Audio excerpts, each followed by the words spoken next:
Hi, good morning, evening, afternoon. Welcome, SOBs, to our Stream of Blood laboratory show for today. My name is Jared Logan. I am the host of Stream of Blood. This is an actual play stream where we play all kinds of tabletop role-playing games, and we have a really fun one for you today. We're also going to meet and talk to this game's creator, Grant Howitt. Before we get into all that, I have to remind you, as always, please join our Facebook group, Stream of Blood. We post all kinds of stuff from our games on there. Character sheets, scenarios are going to be posted on there soon. And, of course, the videos of our past episodes. Also, please follow us on Twitter at _Stream of Blood _ and again, you can find out when we're doing special events like the one we're doing today, so you can tune in live and be part of the fun, because we are going to be watching closely our comments here today, and we will be responding and listening to you guys as you watch. We have a couple great shows coming up. Tonight is the final chapter in the first arc, really, of our Vampire the Masquerade campaign. Chronicle, not campaign. Our Vampire the Masquerade Chronicle, Vampires of Pittsburgh, about the brooding Gothic metropolis that is Pittsburgh. This is part 10. This is going to probably, unless they throw another cliffhanger at me that I'm not expecting like they did last week, tonight we'll probably end that first arc. And then we're going to move on to kind of a new storyline. So be sure to tune in for that at 6 p.m. Pacific time. That's going to have, of course, Thomas Middleditch, Ashley Birch, and our friend Ross Bryant. And then on Sunday, we've got episode 5, volume 5, we're calling it, of the Neptune Society, our ongoing Call of Cthulhu campaign set on the high seas in the 19th century. This time, there's going to be an expedition to find the Northwest Passage. And if you've read any Dan Simmons, you know that usually doesn't go very well for people. So tune into that. That's going to be 2 p.m. on Sunday, and we'd love to have you all there. All right, that's enough plugging and going on and on about the things that Stream of Blood has going on. Now I am really excited to bring out our first guest, today's guest game master, who's going to play a game of Jason Statham's Big Vacation with us. That's a game where you try to help action star Jason Statham have a great vacation. We're going to bring out the game's creator, and he is the creator of many one-page RPGs, such as The Witch is Dead, Crash Pandas, Sexy Battle Wizards, Honey Heist, which is a game where you play bears who are trying to steal honey. That was recently featured on Critical Role. And of course, he's the creator of Jason Statham's Big Vacation. He's also the writer of a fantasy revolutionary RPG called Spire, and an upcoming dungeon crawl RPG known as Heart. I got a look at that book earlier this week, and the whole thing is just oozing with creativity that I think can only come from deeply felt childhood trauma. Please welcome Mr. Grant Howitt, everybody. Hello. Hey, pal. How's it going? Hi. Well identified on the childhood trauma. That's pretty good. There were just so many things in Heart as I was looking through it that, gave me scared feelings. And, it was... It's filled with uncomfortable monsters and strange, chilling locations. But it's also really pretty and kind of a beautiful book. Your artist on that was incredible. Yeah, we got a chap called Felix Miol in to do that, and he's done an incredible job. The thing with the monsters, we try to make them so you want to feel sad and angry at all the monsters at once. Like that's what I was really pathetic. That's the word I was looking for. There's like a kind of a bittersweet nostalgia to the thing. Kind of a nice little flavor there. I don't know. So thanks so much for coming on the show today and for running a game for us. I want to begin kind of at the beginning, just talking to you for a little bit. What is your history with RPGs? Like, how did you originally get into the hobby and playing tabletop? So my first taste of RPGs, I was upstairs behind a games workshop. We were going to Games Day 2000. So that was 20 years ago. We got to Games Day 2000, and there are a bunch of older, cooler boys, because I would have been 33 at the time. No, 13 at the time. Sorry, I'm 33 now. 65-year-old man. I was 33. Yeah. And I had just got off shift at the factory. Yeah. I got off shift at the hammer factory. I was doing lots of hammering. No, basically, I saw some boys playing a Vampire the Masquerade. It was really? It was a Sabbat game that they were running. It was basically like now I know it was a really badly GM'd, stupid Sabbat game. But I saw it and was like, oh, it's like Warhammer, but you can do anything. Yeah, and it blew the tits clean off me. Honestly, I was so impressed with it. So you're like me. D&D was not my first entry point. It really was those White Wolf horror games.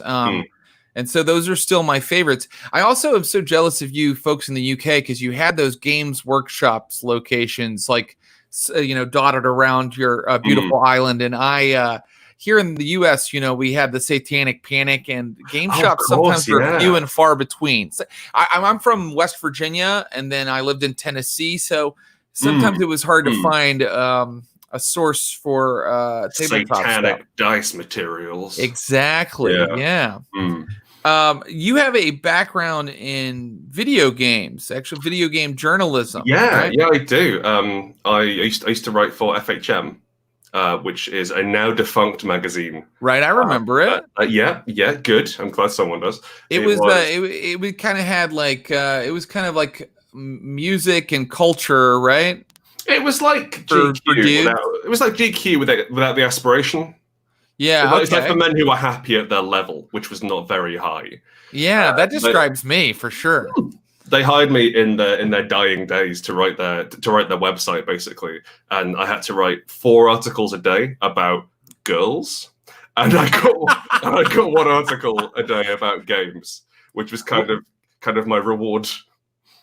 They picked the perfect guy to write about girls, the tabletop role-playing guy. Yeah, that's absolutely. The guy that has four articles in him every day about girls. Like it got very high concept towards the end, where I came up with like Call of Cthulhu-esque plots that Olivia Wilde and Katy Perry were on, because you have to write 250 words and you have no clue how to make it work towards the end. Like, oh, she went to a premiere, I guess. Cool, here's 500 words about wasps. I would like to thank my editors for their complete lack of oversight. It was a gift as a young writer. That's always good when no one's watching. When the bosses aren't watching, you can get away with some things. So you also did some video game reviews and things like that for the magazine. So what are your thoughts on tabletop versus the kind of video game experience? Are there any video game RPGs that you play now?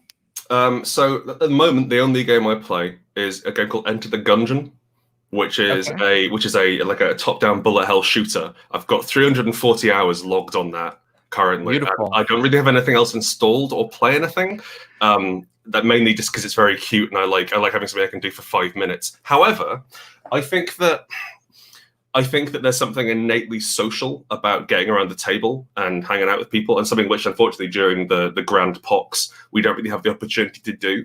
I try not to play games online, honestly. I try to meet up. I used to try to meet up with people as best I could, because it's really nice to read the room. It's really nice to share food with people and open a bottle of wine and hang out. And that was a lovely way of spending 3 to 4 hours of a weekday evening. Yeah, absolutely. Whereas computer games you can just go into, and it's very much like we've got this thing for you to look at and this thing for you to enjoy, as opposed to it being a collaborative thing. Yeah, I'm 100% with you. I kind of dropped video games a little bit as I got more responsibilities in my life. Like I became a father, and then I also got into, tabletop so hard that I was running more than one game a week. I kind of dropped video games because video games, like you say, it's just a very different experience. It's like it's an intensely solo experience. I think even when you're doing like deathmatch, it's video games are an experience like that. there's MMOs and stuff, and I've bounced off MMOs over and over. I played a lot of the Secret World, which I really enjoyed back when it was on the previous edition. But it's it's just like they're not being able to see people's faces and not being able to communicate sort of through body language in that way, not being able to share your space with people. That's what I get out of role-playing games. And the older I get, I think the more I realize I don't actually like role-playing games. I like hanging out with people. And this is the excuse I have to control the environment.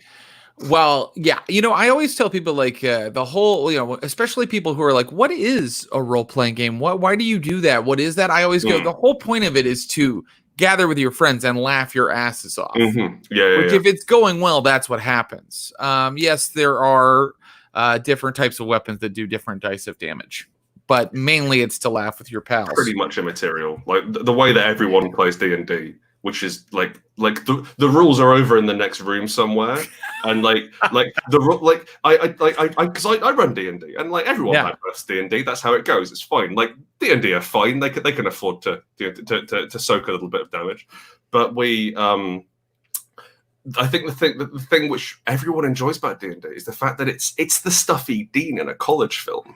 And D&D's coming out, it's like, role players! And you get to dick about with the rules, and you get to like, oh no, whatever, what are doing rules for that? Oh, just roll the dice and we'll work it out. And you get to be laissez-faire and cool and smoke cigarettes. Oh, absolutely. Yeah, I mean, and inevitably, you learn all the rules and you figure them out, and you go into your first session, you're so serious about how you're going to make the game work, and then the first thing the player wants to do is something that's not in the book or on the sheet. It's like, can I become friends with the pseudo dragon or something like that? And then now you're improvising immediately. So now, the thing that you've kind of become known for, and this kind of is informed by what we were just saying, a casual game, a game that's fun, an excuse to get together. You're known for these one-page RPGs, one of which we're going to play today. Now, with its expansion, it is a 2-page RPG. Yeah, legally it is a 2-page game. Legally, but it started as a 1-page. So I just have to ask, why 1-page RPGs? What made you decide to do that, and what was the how did that start?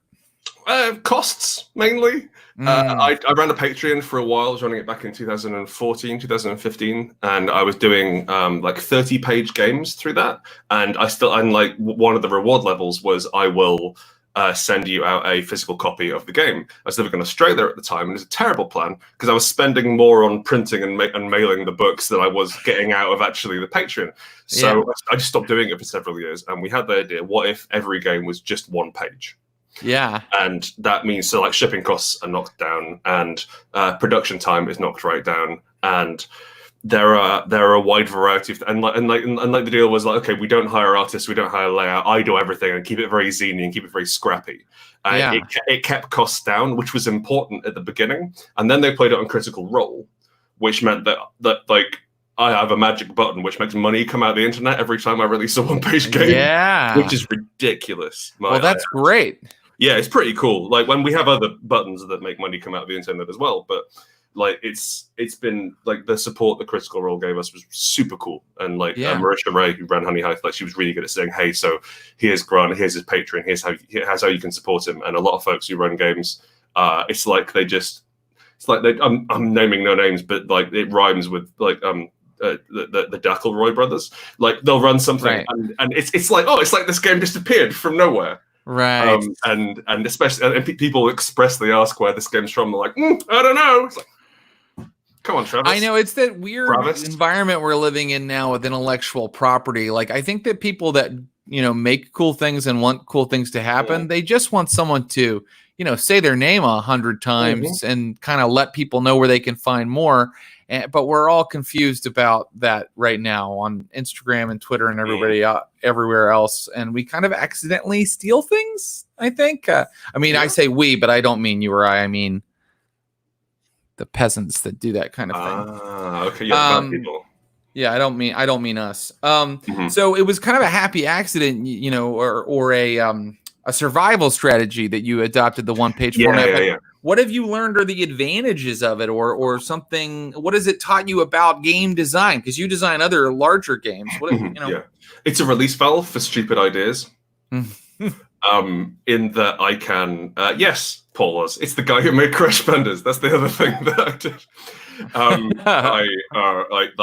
I'm followed around by these ridiculous games that I've sort of bought out. It's a release file for stupid ideas. So like my co-author Chris, who actually co-authored Jason Statham with me as well, right?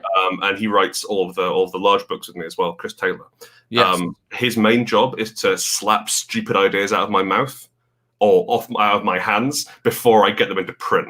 And the great thing about one-page games is I can have a stupid, not really marketable kind of legally dubious idea, like a game where you have to stop Jason Statham from taking too much cocaine, and that's fine.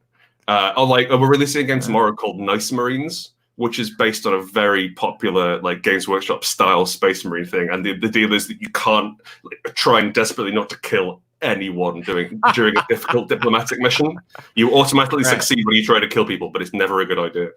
And we can get these sort of like these silly, honestly, like these short, scrappy ideas. I can get them out of my system. I can keep my hand in, so it's like I'm not releasing one game a year, one game every 2 years with big books. Right.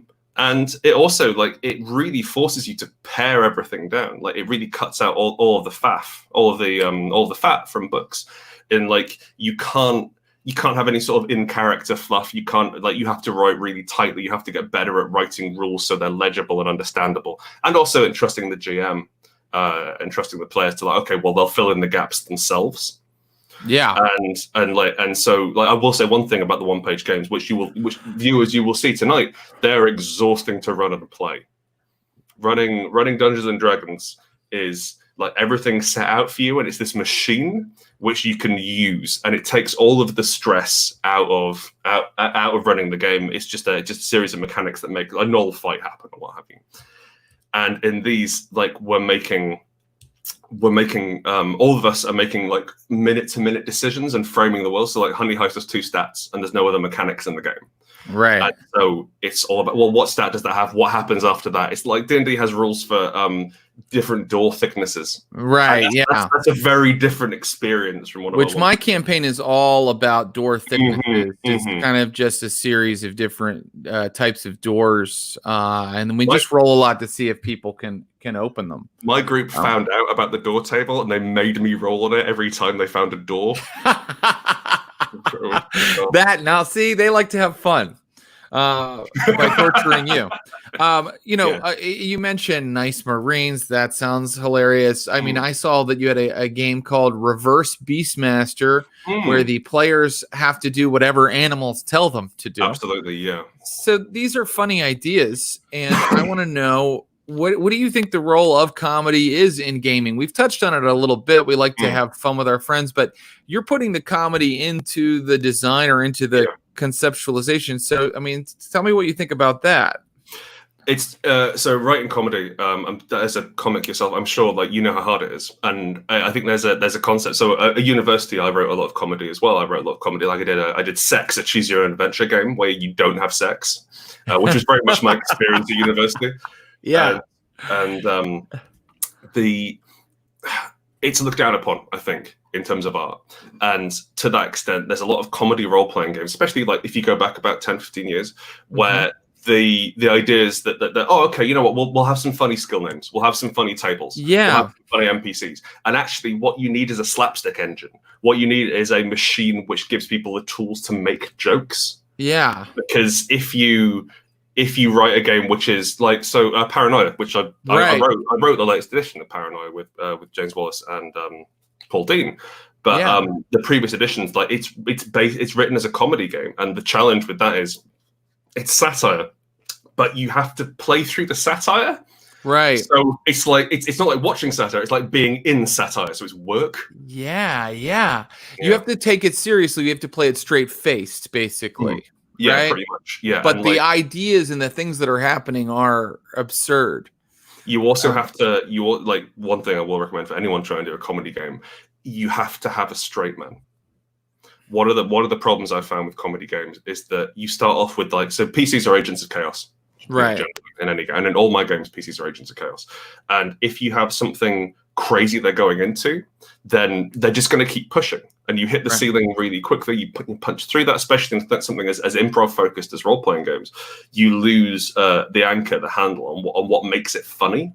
Right. Whereas if you have something fairly mundane, which these fantastical characters are experiencing, then you've got these opportunities to be funny. You've got these opportunities to move through that, as opposed to say everything's wacky and everything's crazy. And so it needs something mundane in it, like in the setting or in the NPCs or something like that. Okay, interesting. Yeah, I mean that makes sense because like a lot of your one-page games, these PCs might have powers or be exceptional individuals in some way, but they have to attend a party or, help Jason Statham have a nice vacation. And, that kind of like that mundane setting that gives people, I mean, that's like when you write a comedy bit and people, you can't start from insanity. You have to start from, dating is like this, so that everybody in the audience can go, okay, yes, it is.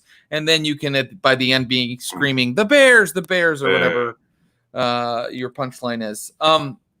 So I guess my next question is, you say these ideas like they haunt you, these, and you have to turn them into, they torment you. You have to turn them into one-page RPGs. Style situation. How does something like Sexy Battle Wizards?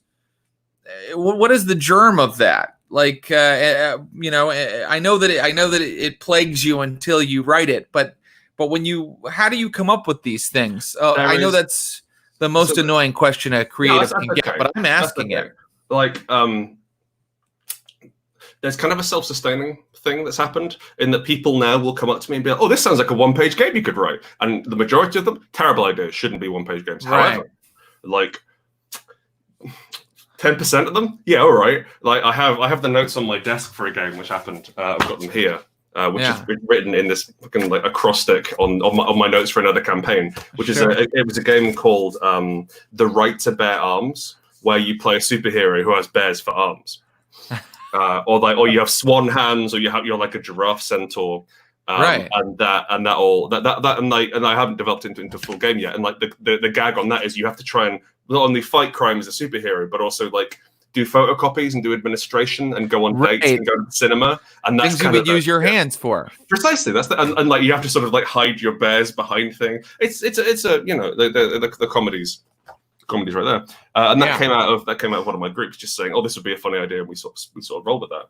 But generally, like there's the crux of a funny idea, or there's like, I mean, I think it's really similar to writing jokes in that way, in that you think of like, oh, this is a funny image. Or this this is an engaging image. This is a story which I've got the first half of, and I can imagine 20 endings to this. Right. And so we can let people do it. And so Sexy Battle Wizards, like I don't remember what it was. I think it was one of my game groups, and they were like, oh, what if we play sexual Beastmasters? And I'm like, well, I'm gonna take that like 2 steps back and then not credit you. Because like sexual Beastmasters, different game. Absolutely. Yeah, for sure. That was it ostensibly involves having sex with animals. It sounds like. Yeah, not that there's anything wrong with that, or maybe there is. But you know what? I'm going to say something controversial. I think it is wrong to have sex with animals. Okay, all right. I was just trying to be super tolerant, but you're right about that. Yeah. Look, you can want to have sex with animals. That's super fine. Go on. But I don't believe that you should actually fuck dogs. Have you ever seen the movie? Have you ever seen the movie Zoo? No. I'm definitely going down this train of thought for a second. It's a documentary, very tastefully done. In fact, I think it won a couple small awards about a incident in Seattle in like 2004 where a man died from having sex with a horse. Yes. Yeah. Yes. And if you go on YouTube, like it's the only place you can find it, because I guess Amazon's like, we don't need to stream this, So you can go on YouTube, and like I said, it's a very tasteful documentary. It was entered in film festivals. It's not prurient in any way, but at the very end of the YouTube video of it, someone has added like a title card, and the title card at the end is like, by the way, people have been having sex with animals since the dawn of time, and it's like this, like kind of like fact check, and it's like scrolling like stuff. But it sounds a little bit defensive. Like whoever put it on YouTube is kind of like, look, this people do this, and it's not that big a deal. But just to be clear, okay. Big animals, maybe. You don't have to say that, Grant. You don't have to say that. In fact, just to be clear, we are joking around, and we think it is wrong to have sex with animals. Okay, there, it's been said. Let's move on. Let's talk about Let's talk about your new game that's coming out, because it's so cool. It's called Heart. It's sort of is it a sequel? It is a sequel to Spire, right? It's set in the same universe as Spire. Yeah, and it's kind of your take, you and your partner Chris's take on F20 games, right? What's F20? Like fantasy? Oh, yeah. We have all this cool shorthand, this lexicon. Fantasy games that use a 20-sided die, right. Pathfinder, Dungeons and Dragons 5e. Your game uses 10-sided. Yeah. So your game uses 10-sided dice and has very different classes and a very different world. But there's still elves and magic. So. I think we talked about what you think of 5e. You love it like a lot of the rest of us do. But what is the design principle behind Spire and Heart? Like what made you decide to change that world and make the changes that you did? The idea behind Spire and Heart is it's powered by this a system called the resistance system. Which we named after the fact, but the idea with the resistance system is that everything we don't measure hit points. We have 5 different categories where things can go wrong for you. So there's you might get hurt, you might go mad, you might run out of money, you might get found by the secret police, you might get embarrassed.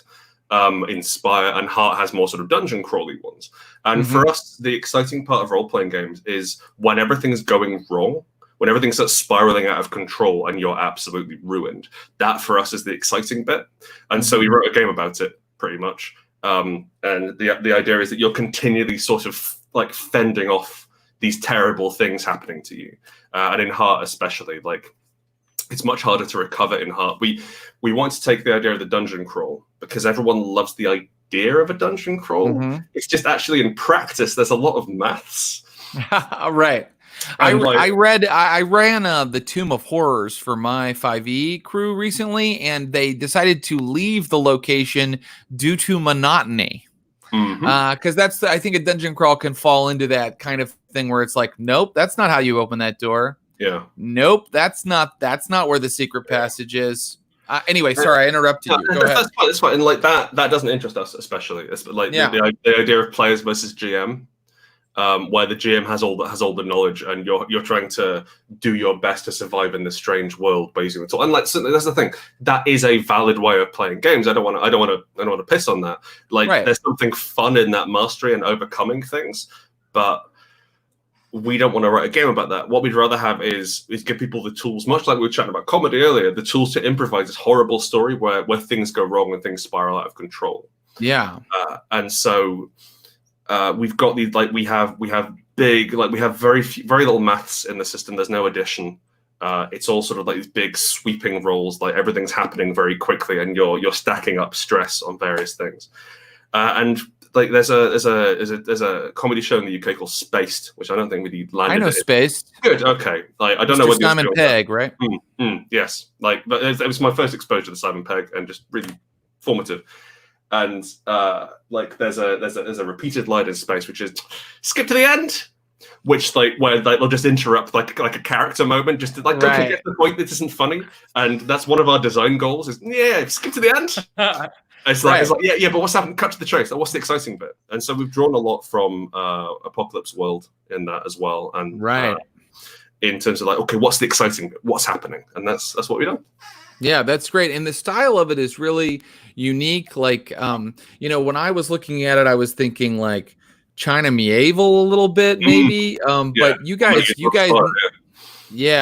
name check like Roadside Picnic, which is a favorite novel of mine, and Bloodborne, a game that I did not play, but that I watched a full playthrough of because I'm such like kind of a horror Cthulhu head. And I thought that, I mean, those were perfect references to make because that's the kind of vibe you achieve and kind of put throughout the game. So definitely check out Heart and Spire, which sounds, I mean, Spire sounds like Dungeons and Dragons, except you're trying to topple a unjust government. I mean, what could be more fun to play right now? Cathartic. Yeah. So I have just a final question for you. And this is, actually I have a couple of questions from the chat, maybe too. But my final question for you is that you do have partners in your game making. Chris Taylor, who you've mentioned, and I think Mary Hamilton, is she your partner as well? So, how does your partnership work, and who does what and why, and how can you make a partnership work? Because I think yours has been quite successful. You've created some really kind of beautiful things. It helps if you're married to one of them, and the other one was the best man at your wedding. Yes. Okay. That's my advice. So you guys are very close, outside of the business, outside of the game. Mary and I especially, yeah. And Chris and I have been best mates since first year of uni, so about 16 years now, I think. It's been a long time, and I've worked in groups with people before, and I think there's always kind of there's a push for control, there's a push for like, oh, I want to get my ideas across, oh, I don't think this is right, oh, this person doesn't understand what I'm going on. And with Chris and Mary, there's very much the idea like, well, we've all got each other's best interests at heart. We're all like the game and each other matter more than our own personal egos. And I would also say that Chris and Mary have gotten very good at dealing with my personal ego. I think it's probably the best way. In terms of our division of labor, Chris is in charge of so Chris gets the final say on all mechanics, all the numbers and stuff which go into the game. Right. Everything on that. I as a writer, I do all of the writing. So if you read a word, I wrote it. And Chris and I will brainstorm out setting ideas, and then I'll go and write them up, and he'll be like, yeah, that sounds good to me. Mary has a brain the size of a planet and makes our business work in a way which I'm trying to understand. Yeah, you never will. She's smarter than you. No, listen, Mary is very clever. Yeah. But I feel it's responsible rather than just sort of man-childing my way through my business. I'm eager to try and learn some things, especially during the period of lockdown. That's good. So I've been getting much more involved recently about the actual numbers that go into things and how we deal with distributors and various things. But Mary is our business mind, and I am the face man, and I go on streams and I appear at cons, and it's my brand. We sort of married the business's brand with my brand, and then that's how we go from there. That's very cool. I'm going to ask my wife to write some role-playing games with me. It'll probably have to be a Real Housewives of New Jersey-based role-playing game, but I think there's a market for that. Oh, also, we don't have kids. Can't recommend that enough if you want to get anything done. Not to contradict the guest, but I will say that the second I had a baby, I had other dads go, "Oh, you'll never watch a movie again. Oh, you'll never read a book again. Oh, you'll never drive a car again." Yeah, but babies go to bed at 6:30 in the evening, and then you have to stay in the house. You're not allowed to just all get in the car and drive off somewhere. Yeah, you got to go to the pub or something. Yeah, you can't do it. That's called child neglect. So I stay home and read a book or watch a movie. I've gotten a lot of that kind of fun stuff done. What I'm saying is, Grant, you should have a child. Absolutely not. And I feel really comfortable telling you have to do that. I'm sure you do, but I like drinking and staying up late too much. I'm afraid that's not my scene. Once they get old enough, the kids will do that with you. I have a couple quick questions from the chat for you, and then we are going to play a game of Jason Statham's Big Vacation. First of all, our good friend and incredible artist Will Potworth asks, "What is your favorite game?" My favorite game is a game called Wushu, which is a game by Dan Bain, which no one's bloody heard of. It's the first game I ever GM'd, and it's this incredible freewheeling system where there's barely any rules. You can fit characters on a cigarette paper, and it's all about coming up with cool cinematic details. It informs so much of of how I view game design. Yeah. And also it ruined pretty much every other game for me for a while. It's the roleplay equivalent of cocaine. Yeah. In that it gives you gratification now. And to go back to like 3.5 after that. Yeah. Dangerous. I remember hearing about Wushu like on old message boards and stuff, but I'd never played it. Oh, like it's you can download the PDF now. I believe it's free, but you should give them some money for it. It's very good. It's a brilliant system. But what I view as the best role playing game is Dogs in the Vineyard, which is V. Vincent Baker's game, which is no longer available for sale, I believe, because it says some stuff about religion he isn't super happy with. But in terms of a game doing one thing beautifully, I've never seen anything like that. Never experienced anything like that. Dogs in the Vineyard is like, people should just read it. You know, it's like how there are certain graphic novels. People are like, just read it, even if you don't read comic books. Like, it's watch that, isn't it? Yeah. Dogs in the Vineyard is that, but for tabletop role-playing games. Final question from the chat. Our friend Clancy Knott. I hope I'm saying your tag correctly, Clancy. Clancy Knott says, can your games be played with one other person? I think I can answer that, which is, I think a lot of them would work that way, right? Yeah. And like, so, I mean, they're very loose to go with. So, like, yeah, you'd be fine. Like, I mean, you just make it up as you go along anyway. I think if you want to try and play a game with one other person, that for me is a level of intimacy which I am not willing to do, even with my partner. I fight like the hairs in the back of my neck rise up, and I feel my skin crawls. I'm like, oh, okay, hang on a sec. Pithy adventurer, and welcome to the tavern. I see the potions are fresh tonight. Like, no. You've got to have at least 3 people in the room to do that. But yeah, sure, fine, whatever.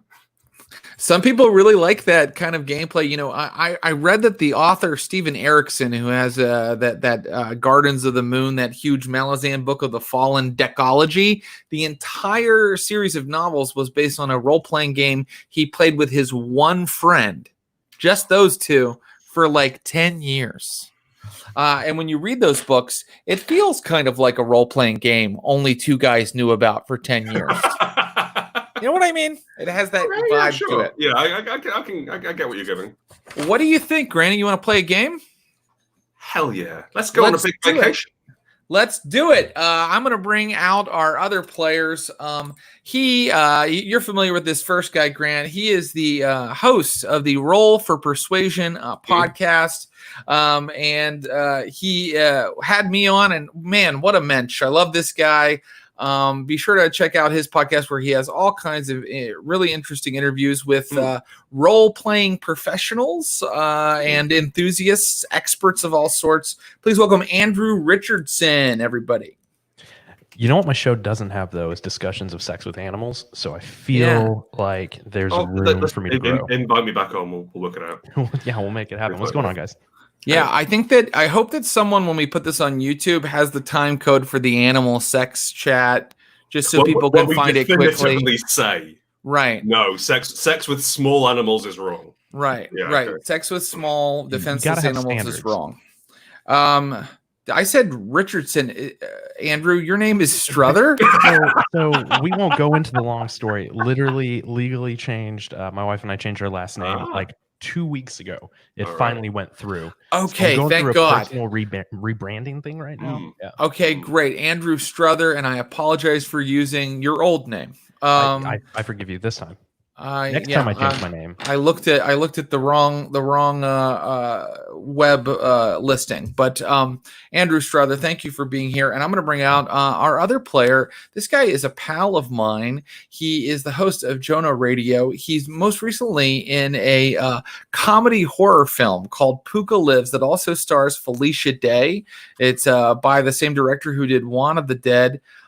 Man, I'm so happy to get to just spend some time with this guy. Please welcome Jonah Ray, everybody. Hello. And you did cosplay. I dressed up just the top half just to try and get into character. That's great. And it's also any excuse to feel like a normal human being. Right. I even tried, I set the lamp so I can get some lens flares too, just so we can have a bit more cinematic. I like it. I like it. Yeah. And if it causes epilepsy in a few viewers, that's their problem. Yeah, so much the better. That's exciting, isn't it? Epilepsy. It can be. That'll get you written up in the papers. Yeah. There's no thing as bad press. We've all chosen characters. I will be playing Jason Statham's lawyer. Andrew, who will you be playing? I am Lenny Kittles. I'm an undercover cop posing as Jason's vacation photographer. Very good. And Jonah, tell us about your character briefly. I am a member of the Rodrigo security detail team. I have been working security for Statham and Associates for quite some time. I refuse to give my name.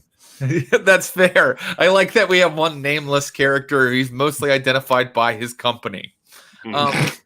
And I'm playing Jason Statham's lawyer, Alan Deming, Esquire. Alan Deming is my go-to fake name on a lot of legal identification. And now I'm going to hand it over to Grant. Grant, you are the Statham Master for today's game. Take it away, my friend. It's all yours. Fair listeners, let me read aloud from the text what I wrote 3 years ago. Jason Statham, international movie star, is on his holidays, but his own impulsive nature and the attentions of his rival, the Wesley Sniper, could ruin everything. It's up to you, a skilled team of operatives paid for by his management, to ensure that he has a great time. You join us. We are in a national park. This seems like a particularly American. I can't help but notice one of the players has disappeared from the stream. Is that a problem? I get the impression you should be here. It might be. He's been eliminated. Don't worry. Here it is. All right. This guy's kind of shifty. He shows up and then he disappears again. I don't know what to expect from this guy. All right. Yes, I'm sorry. Yeah, could you please do that entire narration over again, or start at a point that you'd like? Okay, cool. Will you join us in a national park? Is in Hornswoggle National Park in South Arkansas. That sort of thing. There are rolling hills. There are babbling brooks. There are fans who are interested in photographing Jason Statham. That's how the word's pronounced.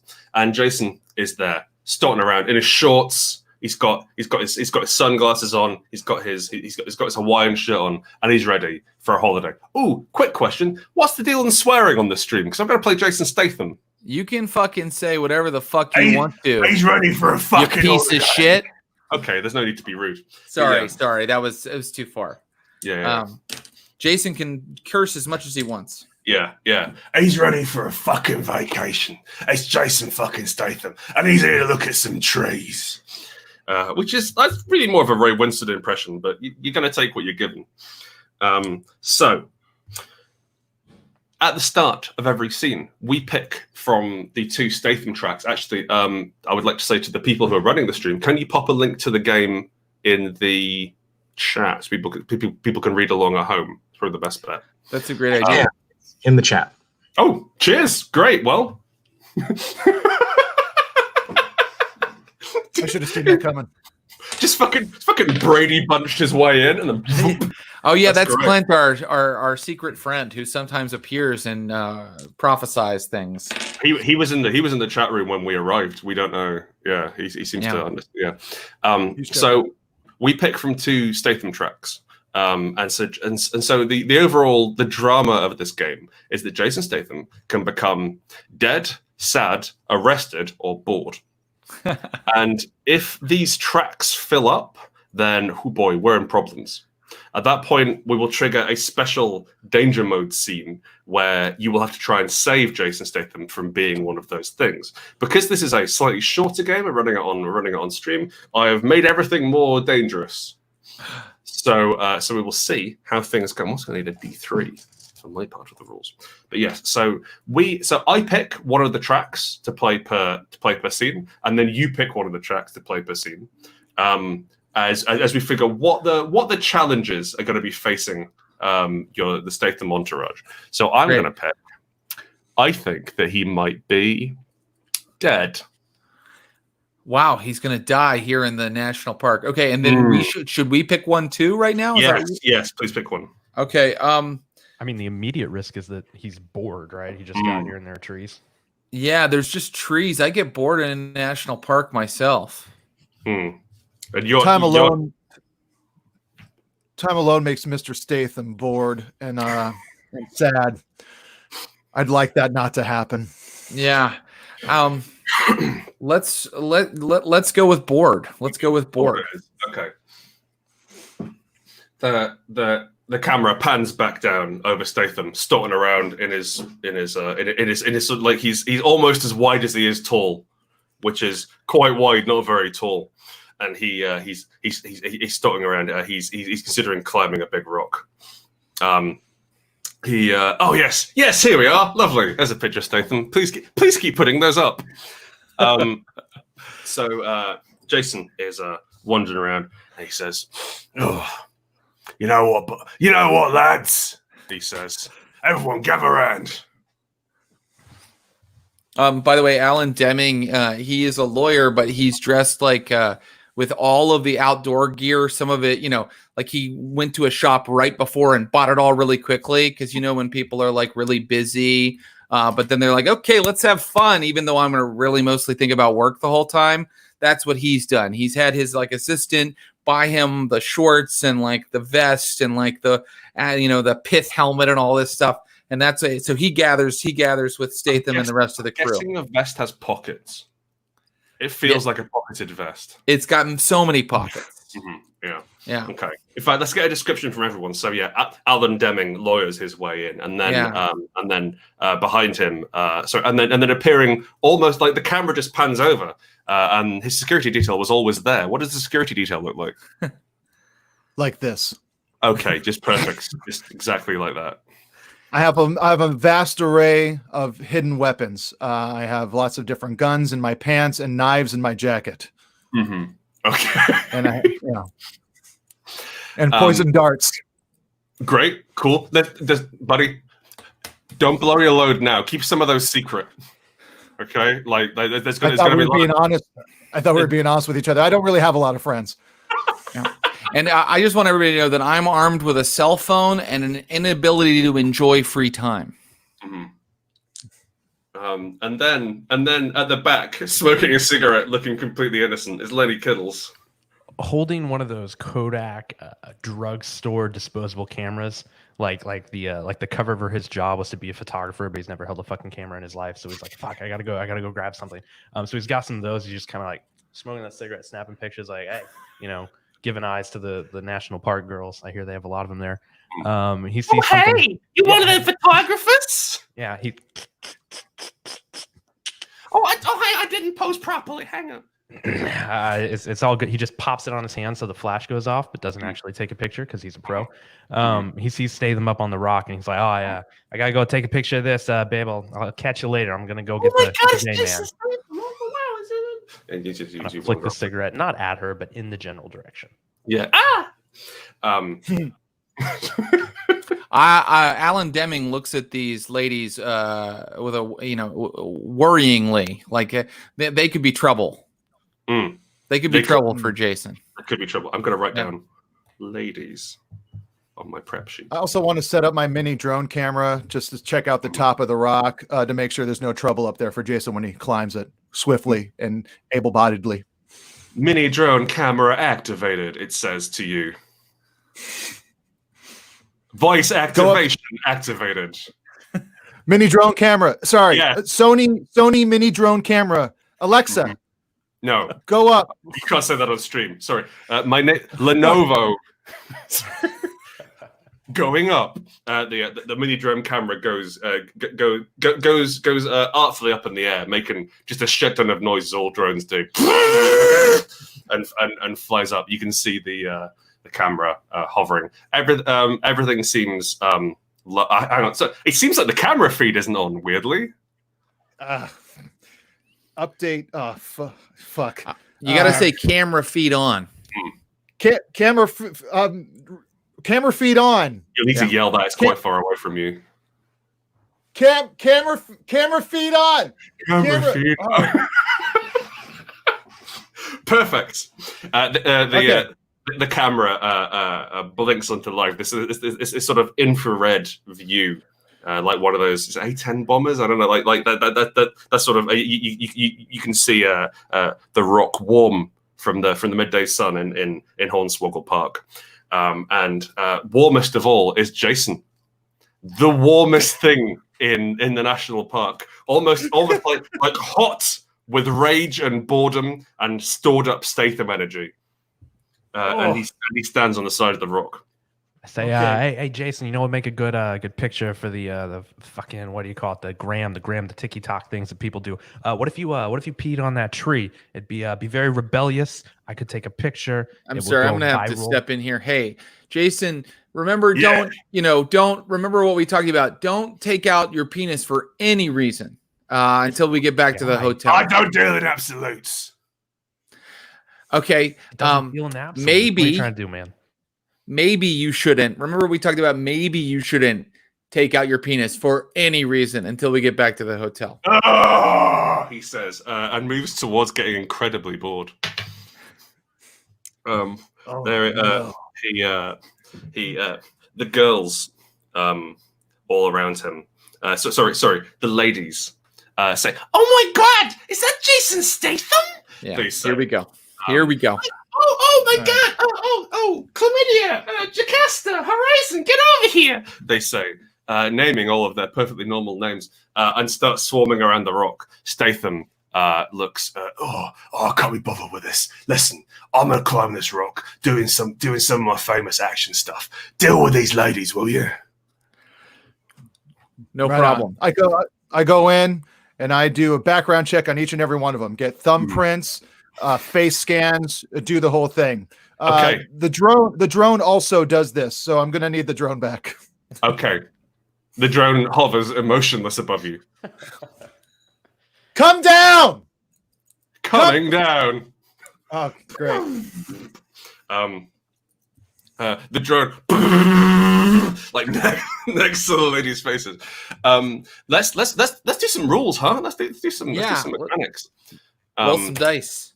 Sorry, very quickly. Mr. Bone says you missed the start. All you need to know, Jason Statham is on holiday in Hornswoggle National Park, and these three fine gentlemen are hoping to make sure he has a good time. We're going to roll some dice. I want you to roll a d12 and roll under a relevant stat. So none of the... So what are your stats, private security? I wasn't told. My stats. Sorry, yeah. These hands are weapons. Mm-hmm. 8. Mm-hmm. These weapons are also weapons. Mm-hmm. 8. An extraction. 6. I've had a few misses. Mm-hmm. So it seems like this is going to be a basic roll. So I want you to roll a d12 and get 4 or less to succeed. You're also going to roll a d6, and if you roll the same number on the d6 as the d12, the d6 is a Statham dice. And if you roll the same number on both dice, Statham does something unpredictable. Okay. It mainly reminded to me. Rolling d12. 2. Oh, nice. And the d6? Rolling. And the d6. 4. I really like your mixed media dice. That's great to see. I could only find the one. I had the 20. I had all the others. Okay, so your background check. They seem on the level. They seem fine, but crucially, it takes a while. It slows down. No, it slows down. The park ladies who've come down from the East Coast apparently, where they're all some sort of Bronx witch. Is this what Americans sound like to the British? Absolutely. I'm sorry, I was just doing your voices. I don't know. This is just right. No, that sounds like me. Yeah. Yeah, absolutely. You managed to slow down the ladies, and they're like, "Oh, we want to. Okay. Well, here's my passport. Here's my fingerprints. Here's some blood. You want some hair? Do I need to spit in a thing?" They say, and the drone. All of it. Yeah, okay. The drone produces a little test tube for you to check and everything. They seem largely disease-free. This game takes place in a fantasy kingdom where you're allowed to go to parks in groups. Right. Yeah. This game takes place in summer 2019. It's fun to play a fantasy game like this. I know, right? An orc's there or something, whatever. Jason Congrats, well done. Jason is ascending the rock. He's climbing. He's a practice climber. He used to dive professionally, and diving's just like climbing, but the other way around. So he just inverts what he learned and then goes from there. Yeah. But there's a problem. I'm just hoping he doesn't, go into dive mode here, because water is different from hard earth. A problem which Mr. Statham has always struggled with. The rocks are different from water. Right. I know that because it's come up. In fact, there's a shot from Jason's view at the top of the rock as he looks down, and it's like the ground shimmers in the heat. And he's like, "Oh, is this water? Do I jump into this or do I climb down? I don't remember. Oh, everything's so hazy on account of all the cocaine." However, he's staring there. He's looking down. He's like, perfect. He's like, he's looking down. So the opposite. In fact, just turn that picture upside down, and that's what it would look like. He looks down into the canyon, and there is in the distance you can hear a silent shot, which sounds a lot like this. Because that's what. Thank you very much. That's perfect. Yeah, that's great. That's weirdly unsettling. Well done. As the Wesley Sniper makes his appearance. Now, the Wesley Sniper is. I'll read the text. Wesley Snipes hounds popular action stars in a quest for deranged vengeance. He has sworn never to shoot other actors with his high-caliber rifle, but everything else is fair game. He will interfere with every scene from afar. He's too distant to be stopped, and so the team must work around. Fuck it, with a sniper and everything.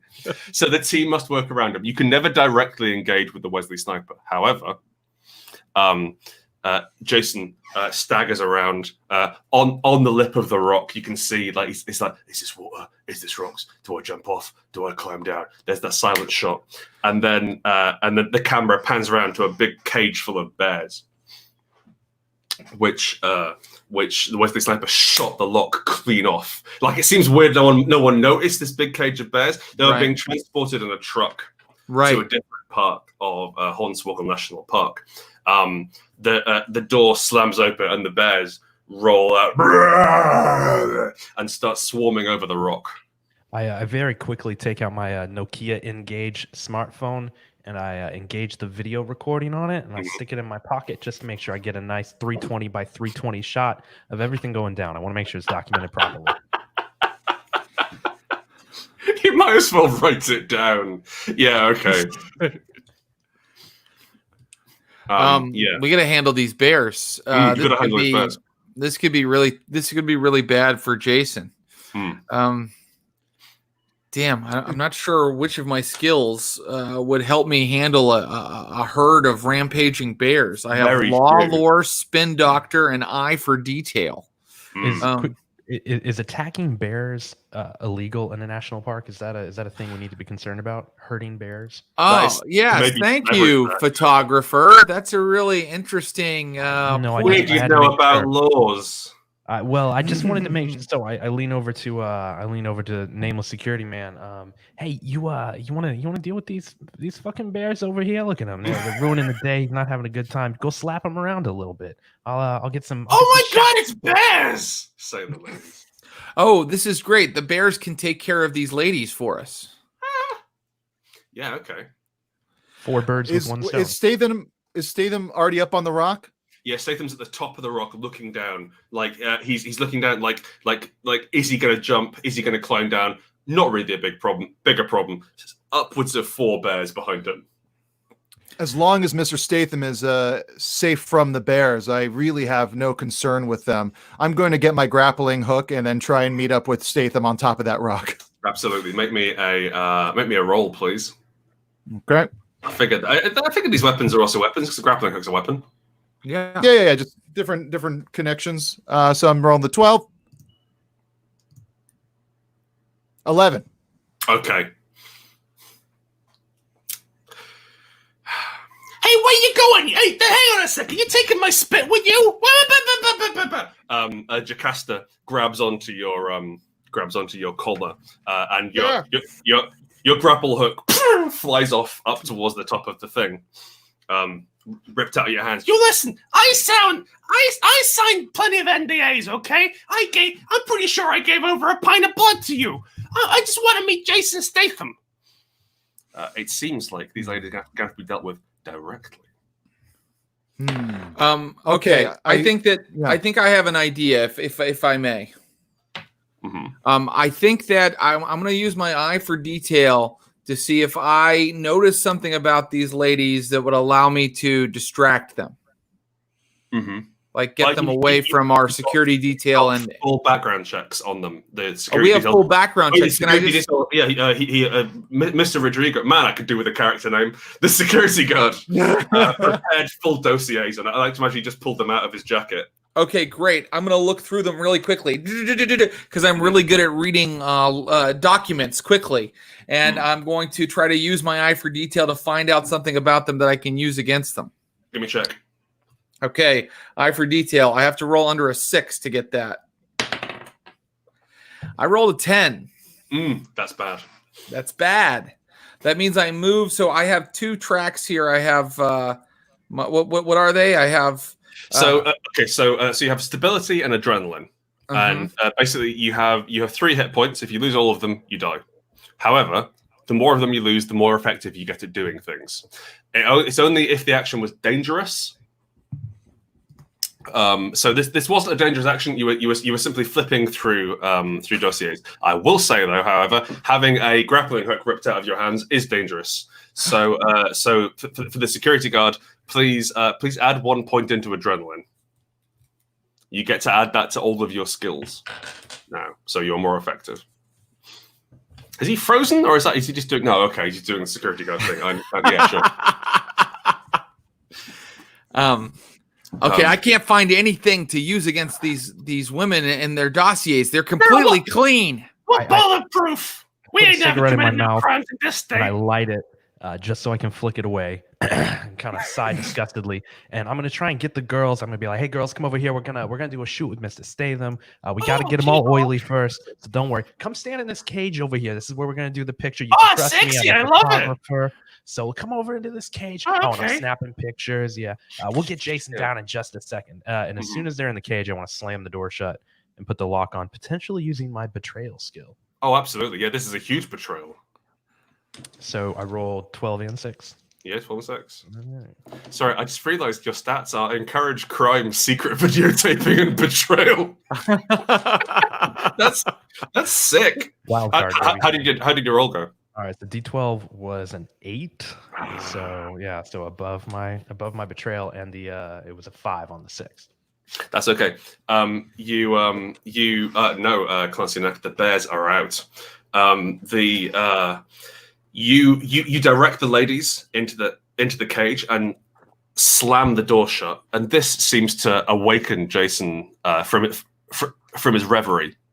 He turns around and says the immortal line, "Oh, it's fucking bears, is it?" And jumps onto the main bear and starts headbutting it, because you're Jason Statham. What are you going to do? And starts punching and rolling around with the bears. Now, maybe 1 bear he could fight, but 4, upwards of 4. Yeah, he's closer to death now. Yeah. Yes. Okay. So this is where I can use the knowledge that my close colleague and steadfast ally who will never betray me, Lenny Kittles, gave me. And I will quote law lore at Jason that actually attacking bears in a national park is against the Arkansas wildlife statutes. South Arkansas. It's a different state in this universe. What is it? South Arkansas. Oh, South Arkansas. Sorry. It's pronounced Arkansas in this universe. South Arkansas. Got it. It's against the law to attack bears in a public park in South Arkansas. Mm-hmm. And I rolled under my law lore. I have a law lore of 9, and I rolled a 5. Beautiful. Can you roll a d6 for Statham? Yes, please? the Statham die. I roll a 5. Oh, Statham does something unpredictable. Uh-oh. You're right, he says. Oh, I'm so sorry. He climbs down from the bear and like he's got one hand like on the bear's forehand, on the bear's forehead. It's like, "Hush, you gentle giant. Listen, I was just about to dive off this rock, I believe. Come and jump with me. I'm so sorry I attacked you. Come and jump off this big fucking rock with me. We'll have a great time." And Jason leaps from the rock. What do the bears do? They join him. They join him. He can speak Okay. to the animals. I'm going to jump along with Mr. Statham, grab onto him, and release my secret hidden parachute. Mm-hmm. Very good. Oh, grab onto the drone. That I could do that too. Yeah. Entirely up to you. Yes. Secret hidden It's parachute. just been acting up. Go for it. It has been. The voice command function hasn't been quite operating. So make me an extraction check, and you're adding 1 to your skill. So you're rolling 7 or under. Okay. 2. Hey! You managed to extract Jason from midair. And now we glide as all the bears just plummet to the ground, killing themselves on their own by their own reasons. So legally, I think we're okay. Yeah. Actually, I could spin doctor this. Go for it. I have a spin doctor skill of 7. I just rolled a 1 on it. And so if anybody, I'm already drafting a statement from the Statham legal team saying that the bears were depressed when Jason found them, and that standing in the reflected glory of Jason caused the bears to go into a death spiral and commit mass suicide.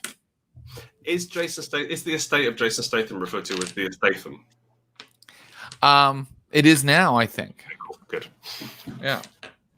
Yes. You maybe a spin doctor check then, please. I rolled a 1. Oh, beautiful. In which case, he manages to just bypass any negative press from this whatsoever.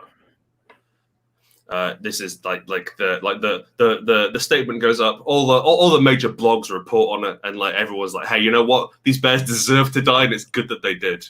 Yeah. That is. What was that? Brief sort of Pokemon seizure. Right. I will also say, Twixt84. I did not write all that bubblegum. I've merely stole it for all of my games. It is a cat. It is a great system. I'd recommend everyone looks up all that bubblegum. It's like a one paragraph RPG. All out of bubblegum. I'm writing it down. It comes from the line, I made a kick ass and chew bubblegum, that sort of thing. You have sticks of bubblegum, and every time you get hurt, you chew bubblegum. And if you want to do something mental, you roll under your current sticks of bubblegum. So you become incredibly powerful, but you can't open doors as it goes on. So we are. That's been averted. The crisis has been averted. Jason was scratched up and perhaps brought closer to death by his encounter with the bear. I will read from the book. Every scene begins at a smash cut non sequitur as Jason wakes up, kicks in a door, and enters, or both. This scene begins on the motorway as Jason is suddenly driving the minivan. You are en route to your next thing. Jason wakes up and veers wildly over into oncoming traffic, and then back into ongoing traffic. I don't know. Yeah, in the right direction. What sort of challenges? Wow, you're so quick. Well done. What sort of challenges? He's done a lot of drugs, as you can see from the picture.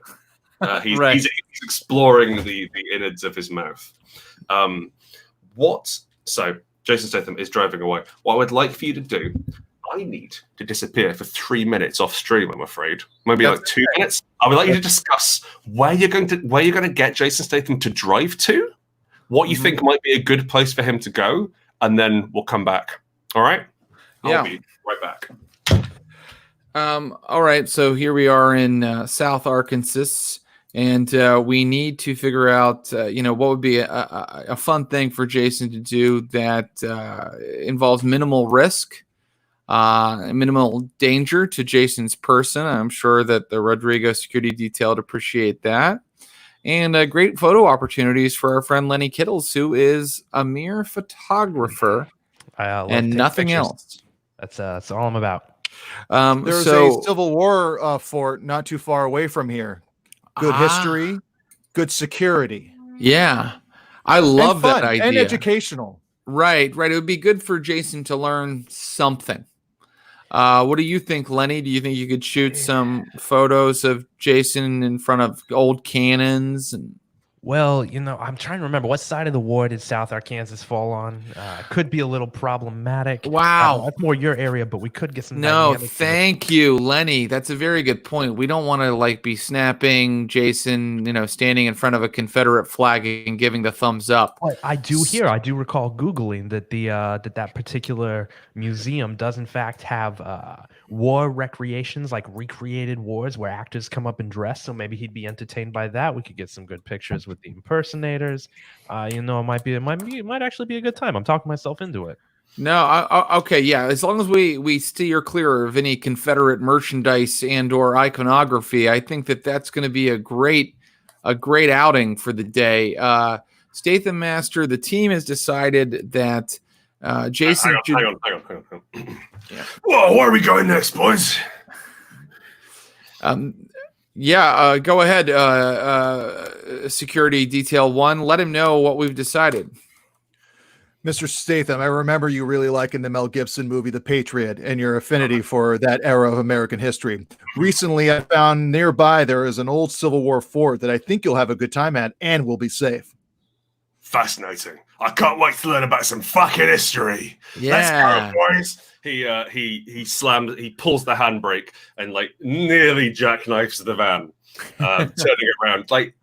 It was the way you were going, but he turns it around and we smash cut into the name of the Confederate Park, the name of the Civil War Park. Matchlock Woods. Matchlock Woods.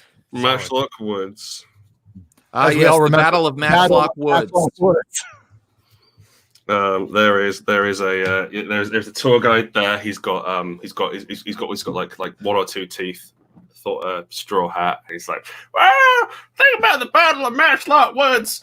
It was crucial for both sides that they controlled this small island in the center of a stream covered in cows. You see, cows were of great strategical importance to both the North and the South. And I'm concerned the Grand is going to run out of any Civil War knowledge he has. I'm concerned that Jason's going to get bored. This is a long lecture, and although the man's accent is colorful, I don't know how much stomach Jason will have for it. I'm worried that Jason's going to get arrested with all this Confederate stuff.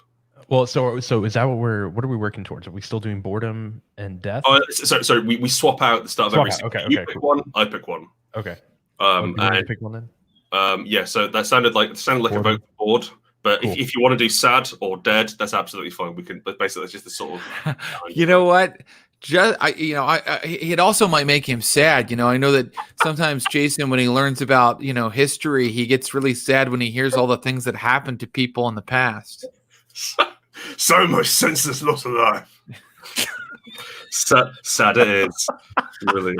I said, Mr. Tour Guide, fellow dude with your hat and your teeth and stuff. I hear that you guys have some of them impersonating folk doing one of them faux wars out in the fields, right? With the guns and stuff. Jason loves guns. Reenactors. Reenactors. That's a word. All right, go on, them fancy Hollywood actors coming around us. Let me put on my looking spectacles. Oh, it's him from the movies with the walking around pictures. I recognize this fella. Yeah, so he's interested in what do you say? What was the word again? Reenactors. Reenactors. Yeah, we got tri-daily reenactments. And you can say, I'm going to refer you to the sign over here, which doesn't have such an offensive accent. And the sign reads in perfect Queen's English that there are indeed 3 daily reenactments. You're about 15 minutes off the next one, which is pretty good. Which reenact the Battle of Matchlock Woods. Now, because it was fought on an island in the middle of a stream, like the forces are mainly on rowing boats. It was a very inaccurate battle, very moist.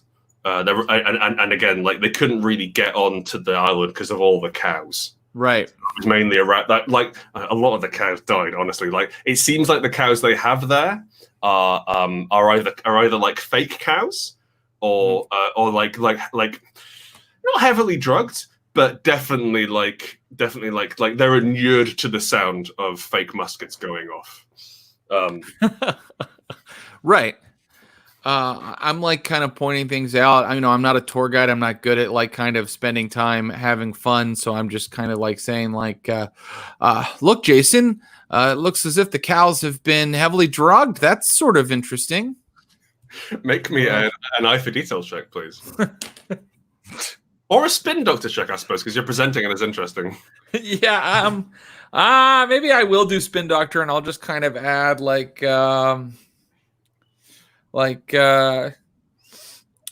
what a great way to employ livestock without killing them. Eating meat is one of the main things that's causing global warming. Global warming, the biggest problem to face our planet here in 2019.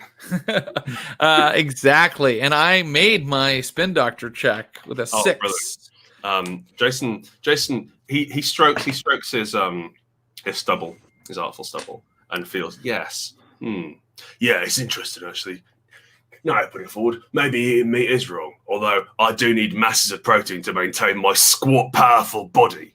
I don't know why I'm doing that. I guess I'd just do that, but I look like a little teapot. I do need masses of protein to maintain my squat, powerful form, but maybe there's more. Maybe there's better ways that we could eat meat.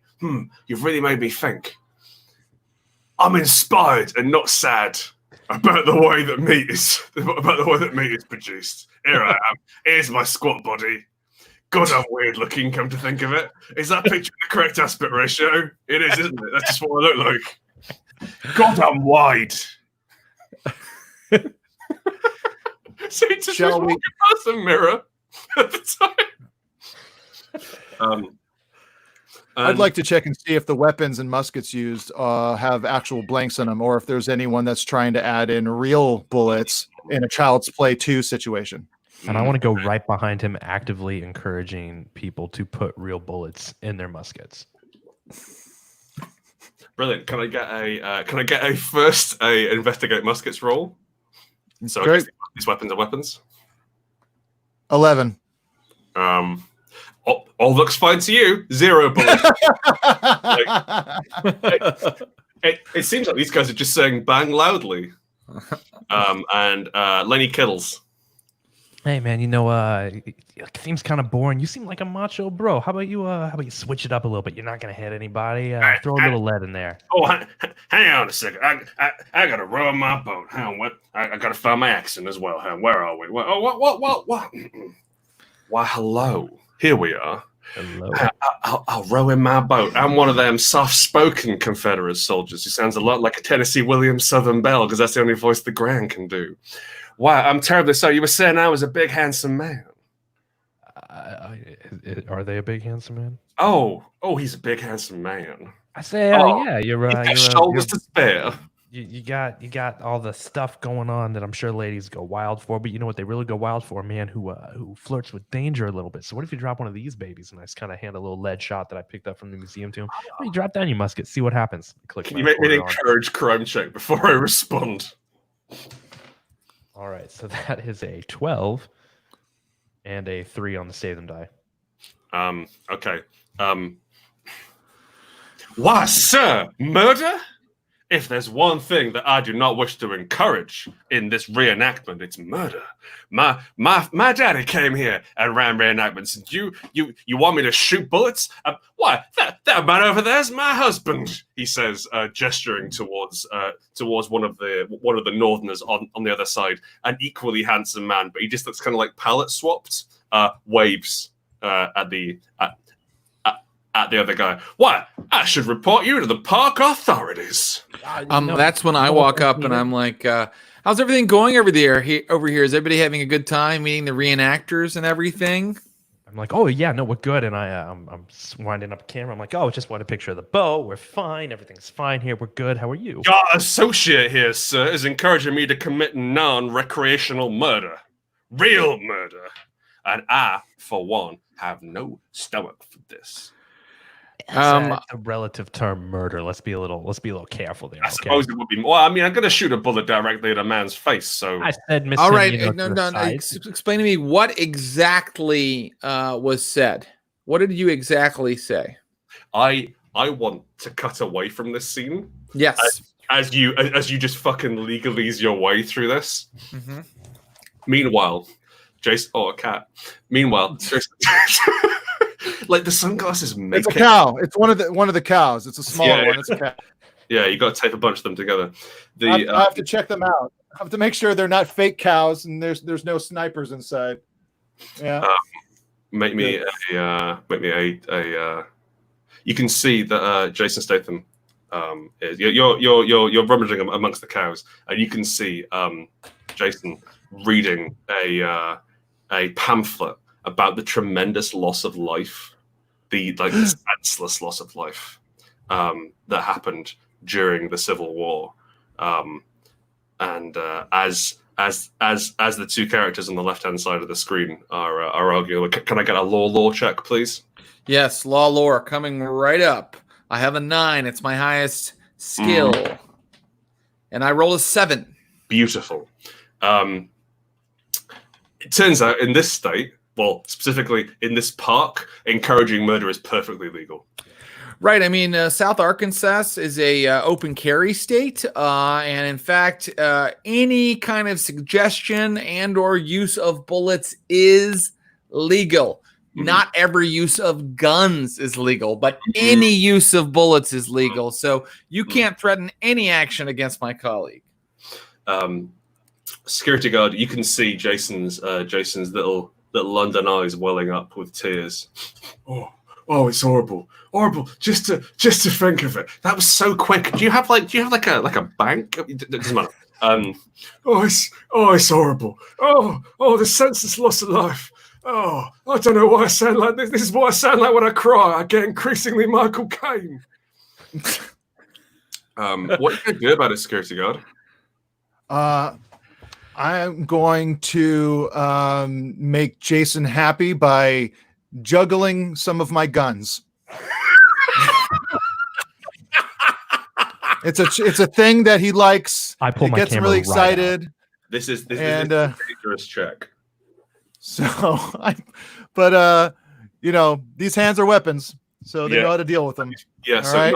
9 or under. You're going for. Here we go. Shit. Uh-oh. I rolled an 11. Jeez. Oh no, you failed your roll while juggling guns. Yeah. You shoot yourself in the leg. Go! Jason turns around. Oh, more senseless pain. Oh no, I'm so sad. I'm going to take D3 sadness damage, he says. Add 1 to your adrenaline. Add 1 to your adrenaline, security guard. Okay. If you get hurt again, you are. I don't know whether you're legally dead. What's the? Yes, you die, go mad, or otherwise rendered unable to help Jason enjoy his holiday. But you're now at your maximum power. That's terrible. Can the gunshot draw me to the scene? Oh, absolutely. Yeah, the gunshot draws everyone to the scene. In fact, the gunshot is read as an indication of the start of the reenactment, and the boats start rowing out, and all the muskets start firing. Okay, great. That's when I will try to get Jason to pay attention to the beautiful pageantry. Isn't it great that so many different craftsmen came together? Look at the detail on their costumes. Look at the detail on their very fake. I give a meaningful look to Kittle's guns and weaponry, and I want to try eye for detail. Mm-hmm. Add one. Well, subtract whatever makes it easier to succeed. Well, I have bad news for everyone, which is that I rolled an 8 on my eye for detail skill of 6. In a gunfight as well. Move 1 point to take a point of adrenaline, please. Yes, and do I take a point off my stability? Yeah. Yeah. Okay. Not good. Jason looks over. Like the camera pans behind Jason's head. And we can see that Enigma Variations plays, and the smoke rolls out, and there's a lot of like grainy, like sepia tinged footage of cows just panning left to right, and the smoke from the muskets rolls out as he absorbs the tremendous tragedy of what happened. Like this, just if only they could have had a diplomatic solution. So much, tiny Statham, big Statham. So much sadness in his heart. In his big London heart, there's so much room for sadness. And you can feel like his lip starts quivering. His eyes filled with tears. And you can see that he's getting even sadder because there's a flashback to 30 seconds. No, to about half an hour ago. You hear a silent shot ring out as the Wesley sniper from a hidden hide off to the side shoots the reel off the sign "real bullets," and all of the guys are loading real bullets and shot into their guns rather than fake bullets. We come back to the present time, and it seems that all around people are getting actually shot and dying. Also, you know what? I don't think it's funny if the cows get shot and die. So the cows remain completely immobile. Occasionally, a cow gets shot, but it's so big and hefty that it doesn't really do enough damage to hurt a cow. But yeah, people are actually getting shot and oh no! Oh, my Confederate guts are full of lead shot, they say. And they do something similar with a northern accent. I just scream out into the day. I say, "How are they missing the cows?" But I have one thing you gotta realize. As a man rose up on the boat alongside. The cows were tactically important, so they were trained to shoot above their heads. Well, that's as may be, but all this death and destruction is going to make Jason even sadder if we don't do something right away. Alan, look fucking over there. Look at that little calf out there in the middle of the field. Sure, it's not getting shot right now, but it could be. It looks like it's in danger. Jason, someone should rescue that cow. Nothing makes your heart more full than rescuing poor little cows. You should definitely go out there. Don't die, but to Jason's last birthday, where you all helped him rescue a cow. Yeah. You're right. Jason loves rescuing stuff. And since the cows are somehow never getting shot, it shouldn't be dangerous for him. And it's not illegal to get shot in South Arkansas anyway. It is unfortunately illegal to interfere with a Confederate reenactment. Okay. Sorry. I mean, you got to save that cow. I know that's in my head, of course. I'm a student of South Arkansas lore. Security, bro, you gotta go with him, man. You gotta get that cow out. I start to become suspect of Lenny Kittles, and I want to do a background check on him with my drone. Absolutely. Drone, the drone sits motionless in your bag. Yeah, and I'm gonna roll law. Come out of the bag. Come out of the bag. So it sort of jumps out of the bag and lands on the ground. All right. You have to say, come out of bag and continue to float. Come out, get up off the ground and scan face. Scanning face. Okay. Rolling. Name revealed. Quentin Fandango. It seems it's been scanning your face. That's weird. He got his name. Scan. Quentin Fandango is your name? No. That's just an alias I use. That's a silly name that people would make fun of all the time. So of course that's not my name. Let's just now scan the person I wanted to scan and stop talking about the name. Okay, no problem. I actually prefer the name Security Detail 1 because I don't like to make intimate relationships with colleagues. Okay. Yeah, let's you know what? You know what? I love getting my face scanned. Here we go. Woo, woo. Hey, that's great. Hey, Lenny, it's your turn. As an undercover cop, side note, I did have extensive plastic surgery all face off to go into this undergrad, and I look just like Nick Cage. So that You're is played by Nick Cage. yeah, background. So I take it. I'm fine. Sure, whatever. Make me a background check roll, please. This is like this. Actually, you know what? Yep. No matter what you roll, I know what my answer is. So don't bother rolling. It's fine. Nicolas Cage. What? Oh my god! What are you doing here? There's I a knew- map hidden on Jason Statham's back. You want to meet Jason, right? Look, guys, you don't have to make this awkward. I'm studying for roles. Nick! It's a very uncomfortable thing. Nick, remember, Vampire's Kiss. I was your detail. Yeah, how could I forget you? Whoa! Blew Yeah, mind. oh This my is Nick God. Cage impersonation. I love the way that you looked just like Nick Cage up until now, but no one's clocked it until the robot said. Well, we had to take his sunglasses off. Oh, that's true. Yeah. Undercover cop. And the hat. Yeah. Oh, guys, don't make a big deal out of this. I'm trying to find a new career. I'm very avant-garde, so I'm into the whole photography thing. Try not to be weird about it. Make it just don't tell Jason. Are you sure? Because I know Jason would be really happy, the opposite of sad, to meet you and maybe share a photo opportunity with you and a baby calf. Maybe we'll do Connie or two together or something. Fine, let's do it.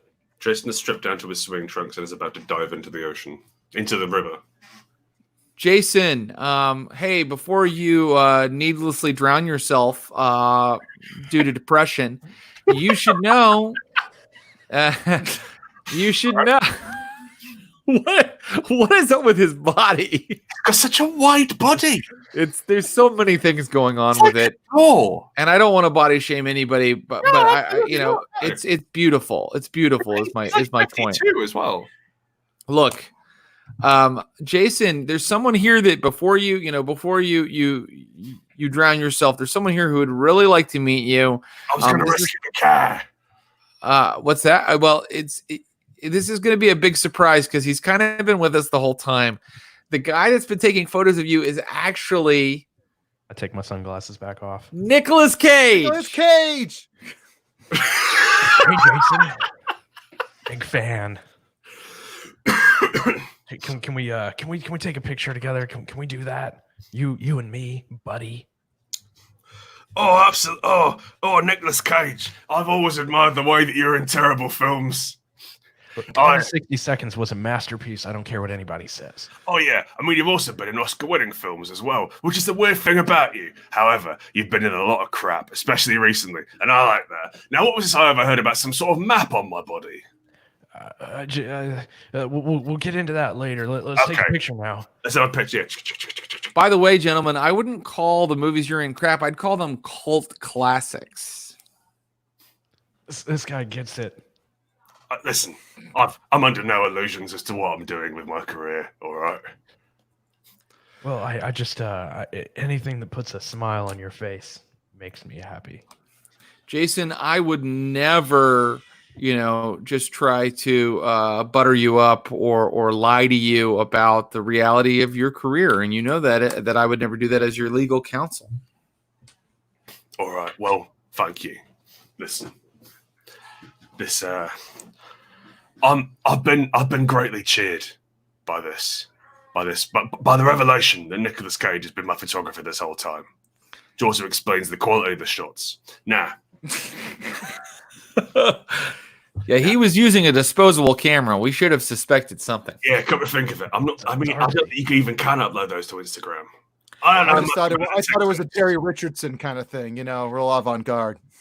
I'm glad we finally figured out what was definitely the secret of the photographer. You know what? You guys are too perceptive for me. What can I say? You I got don't me. suspect anything there. Absolutely. These are great photos, though. Look at this, Jason. You and Nick Cage hugging a baby calf. Oh, that's nice. You sort of hold them up in front of the carnage. Hold on. Car from somewhere. Hold on. Okay. I just saw a news article about Nick Cage hanging out in Santa Monica, California. What? What's he doing there if he's here? Alan, you know how it is. We hire body doubles, Jason. You have 5 body doubles. Jason's nose starts bleeding from the confusion. I understand. A body, I mean, I'd love to hire body doubles, Nick, but no one's got a body quite as strange as mine. We have to resort to hiring small. To create your width, you need a body quadruple because they need 2 of them. But I feel you. Why is Nicolas Cage Southern? This is very suspicious. This is very suspicious indeed. Let's figure this out. Let's figure this out. Okay. All you have to do is prove to us that you are the real Nicolas Cage. Yeah, ask him something only the real Nicolas Cage would know. Great. I actually happen to have law lore, which will allow me to do that because I remember that Nicolas Cage, due to a recent divorce proceeding, had to sell off some of his most valuable property, and the real Nicolas Cage would be able to tell us what he sold off. I do make my law lore roll.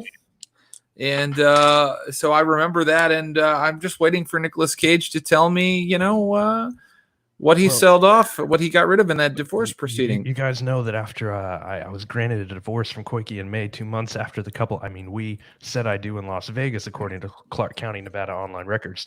I had to submit an application for the annulment. Are you Googling stuff while we talk to you? I have a Nokia Engage. This thing cannot Google anything. On the cow.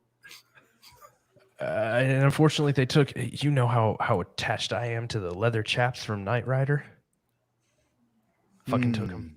I understand. Nick, next question. In 2008, Kathleen Turner sued you you sued Kathleen Turner because she stole what? I was going to correct you, but that's Alan, as you know, because you were my attorney in that case, which is weird that you wouldn't recognize me, but per the terms of the settlement, I'm not at liberty to discuss the conditions of the case. Yeah, I'm sorry, Quentin. I mean, security detail 1. That's just a good answer in general. Let's ask him something that isn't legally compromising. If you're really Nicolas Cage, do that scream from Ghost Rider that you do when you turn into Ghost Rider. Only Nick can make that away from real and as emotional as he did. Do it real quietly so not to upset the cows. Yeah. Or daughters.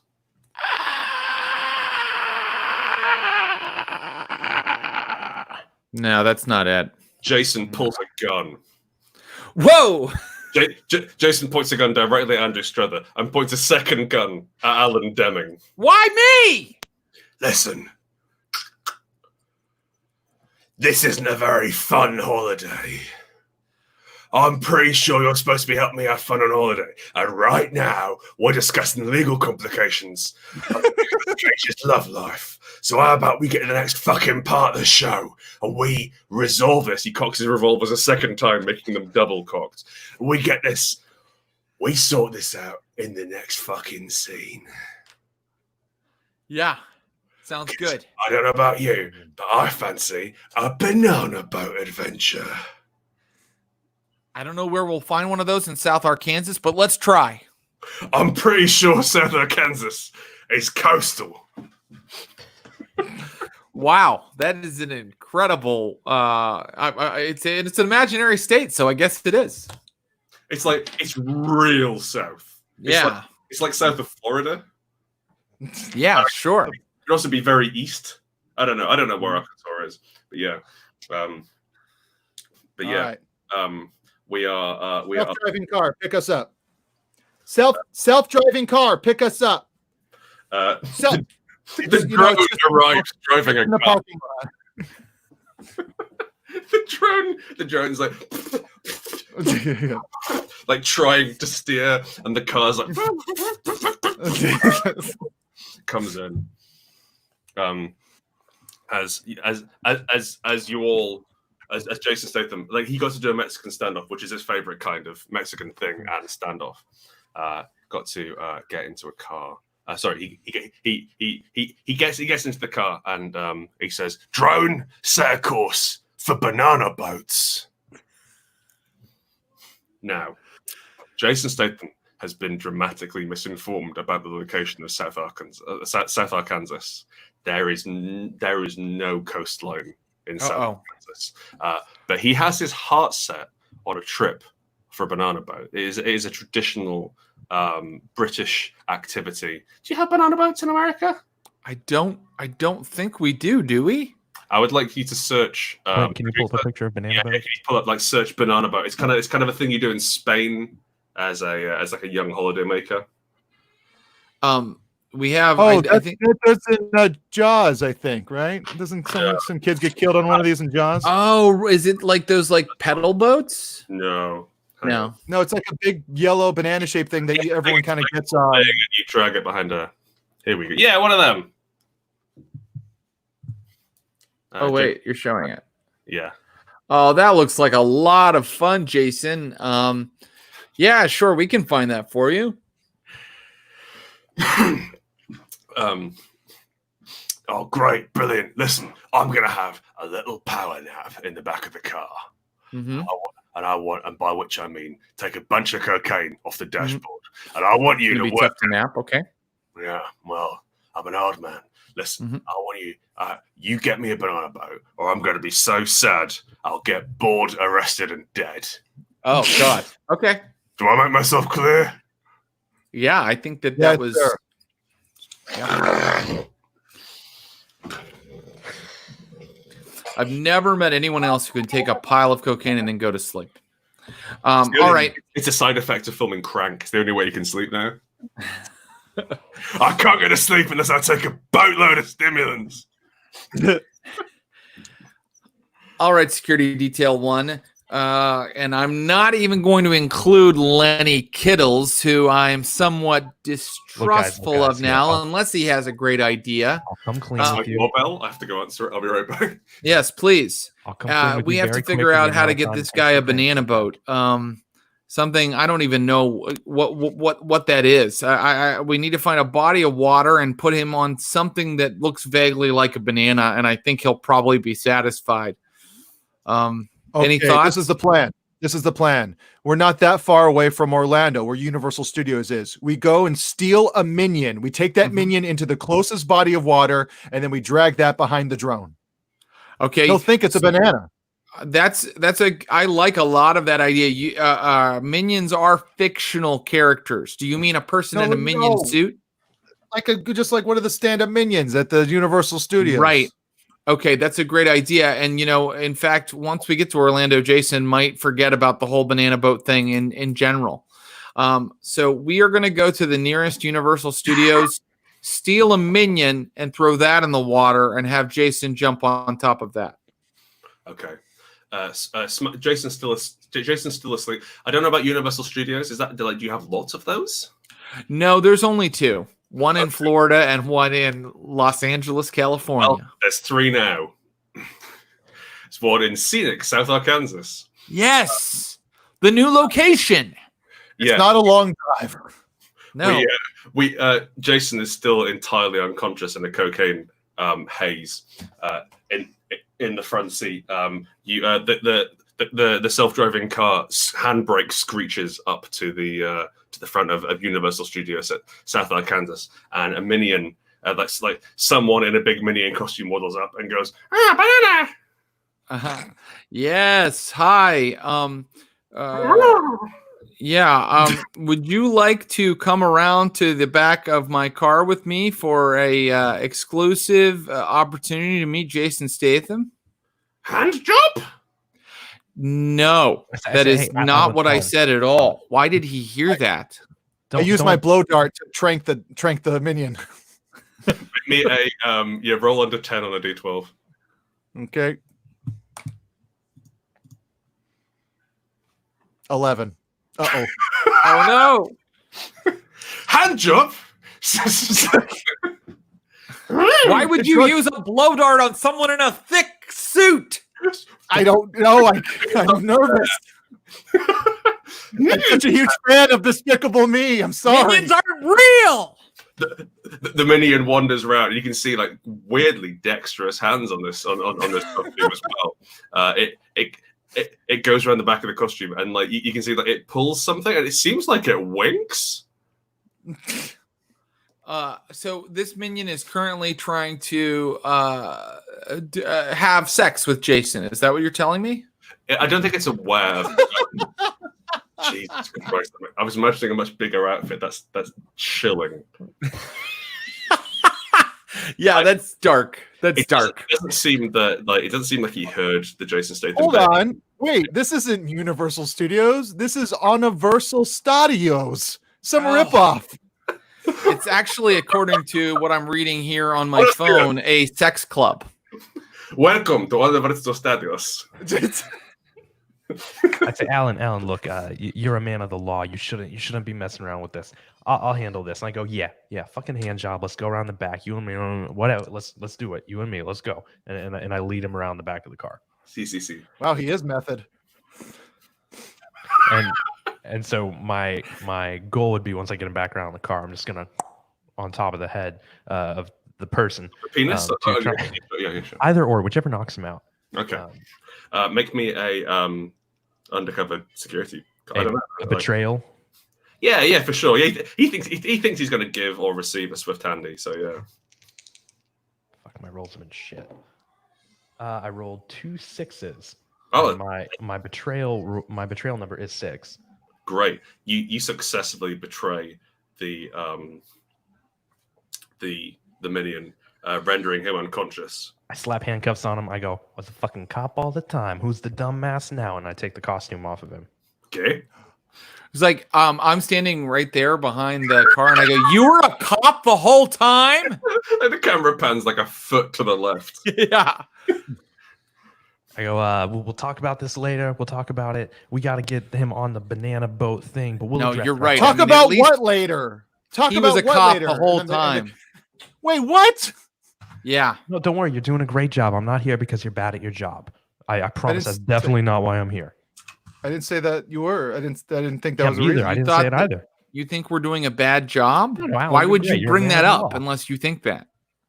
You know what? We're focusing on the wrong thing here, and I zip my pants up and put my dick away because I was really into it. And I'm like, look, we got to get this guy behind the fucking drone, and we got to do the thing. It's all about Jason. He's sad. Let's focus on the problem here.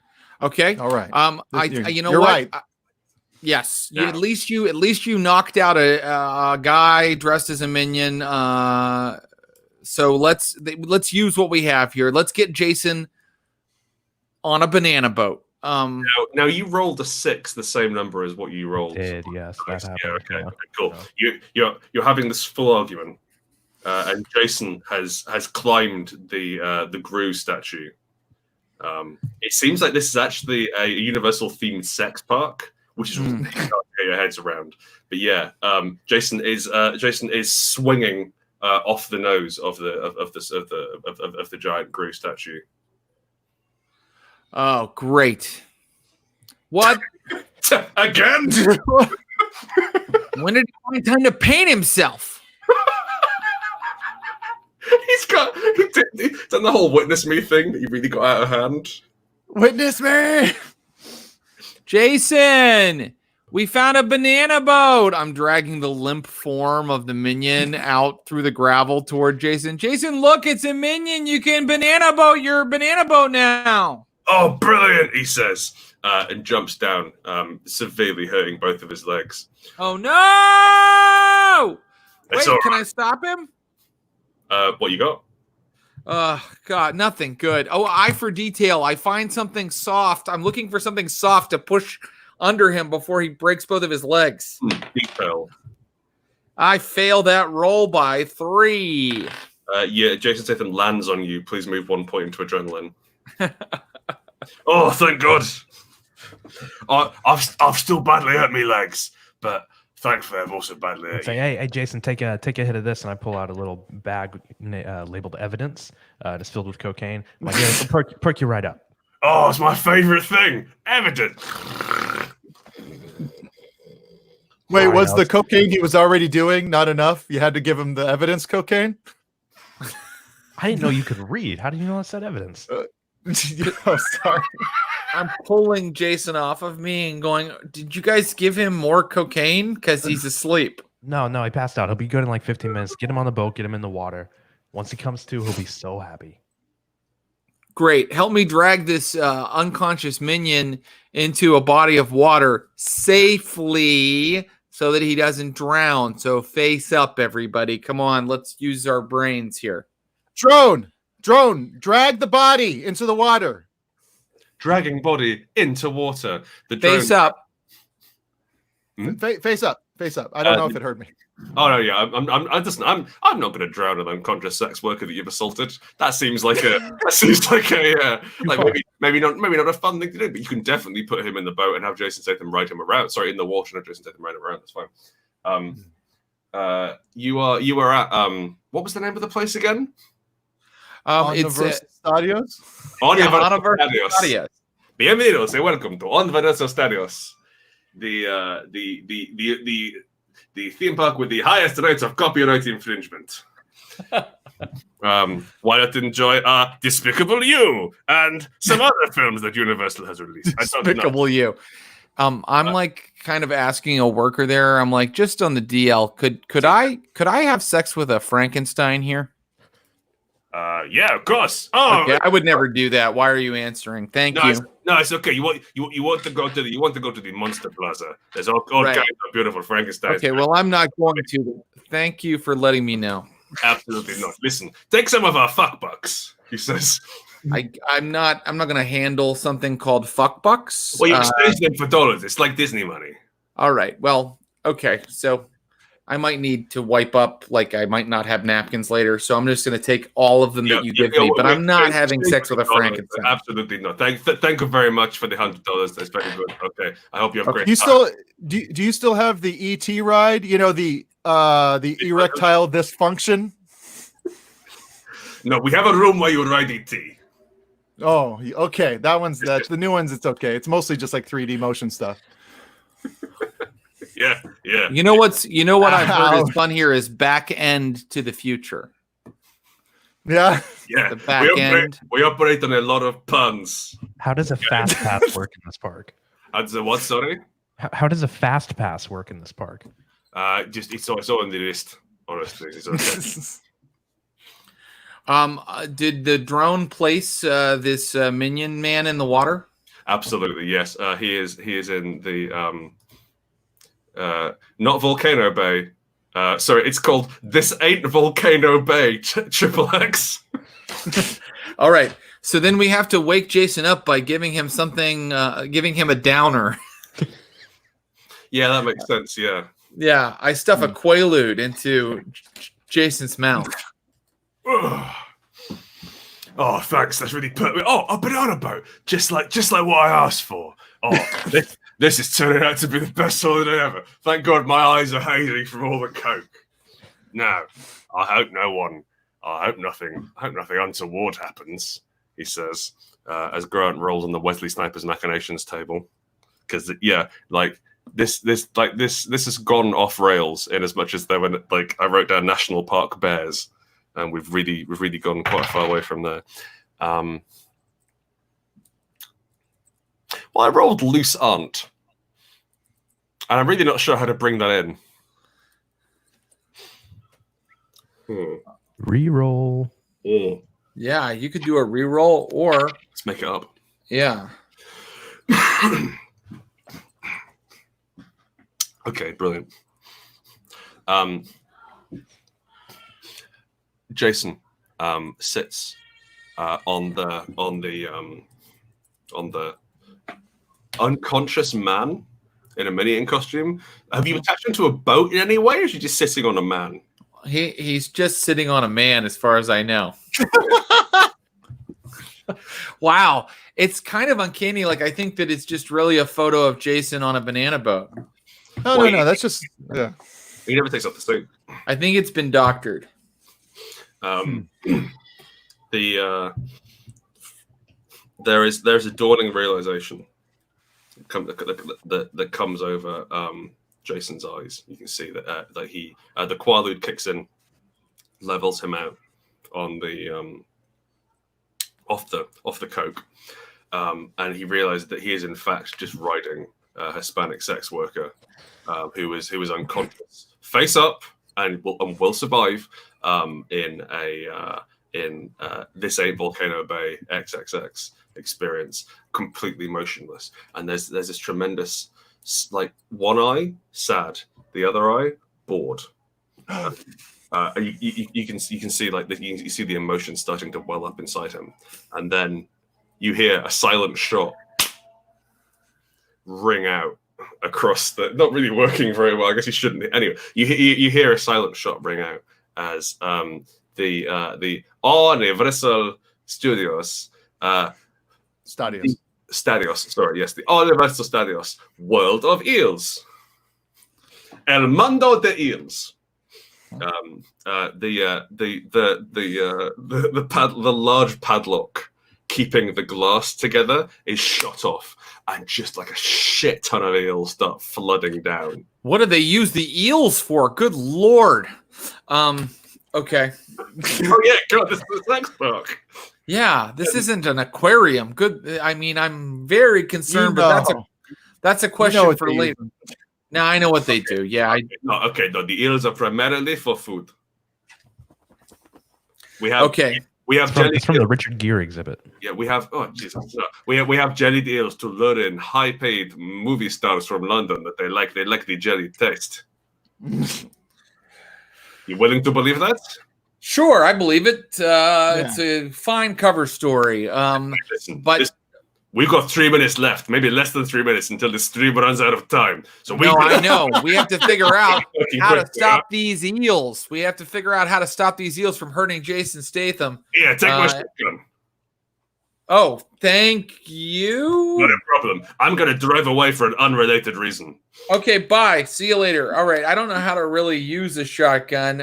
It feels like it's legally very risky. So I'm going to hand that to, let's see, who do I trust? Security detail, who's kind of helped the whole time, or undercover cop who's lied to me about his identity several. Here, take this shotgun, Lenny. Okay. Now we have to figure out how to save Jason here. I got to have some kind of skill that will help me here. I got an idea. Yeah. Earlier, you might have heard me mention that my hands are weapons. That's real. Yeah. They're bombs. I'm going to jump into the water and detonate my hands. Now, this will cause a gigantic wave that will push you, but it will get rid of all the eels.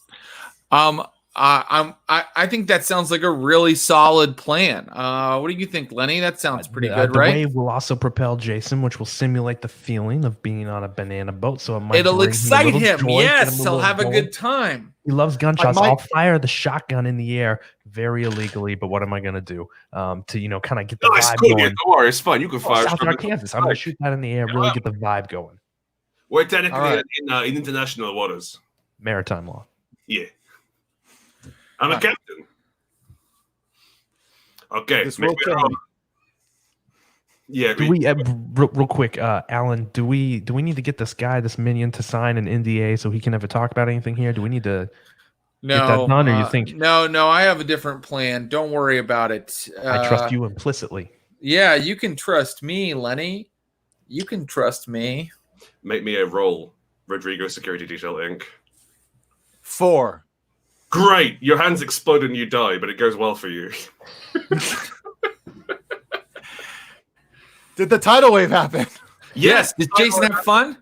Oh, Jason's having the best time of his. Oh, it's just like when I was 17 on holiday in Mallorca. He rides the unconscious body of that sex worker towards the white sandy beaches of This Ain't Volcano Bay XXX, and and comes to a pleasing halt as all the eels are mashed up back against the wall, and a lot of them are just destroyed by a hydrostatic shock.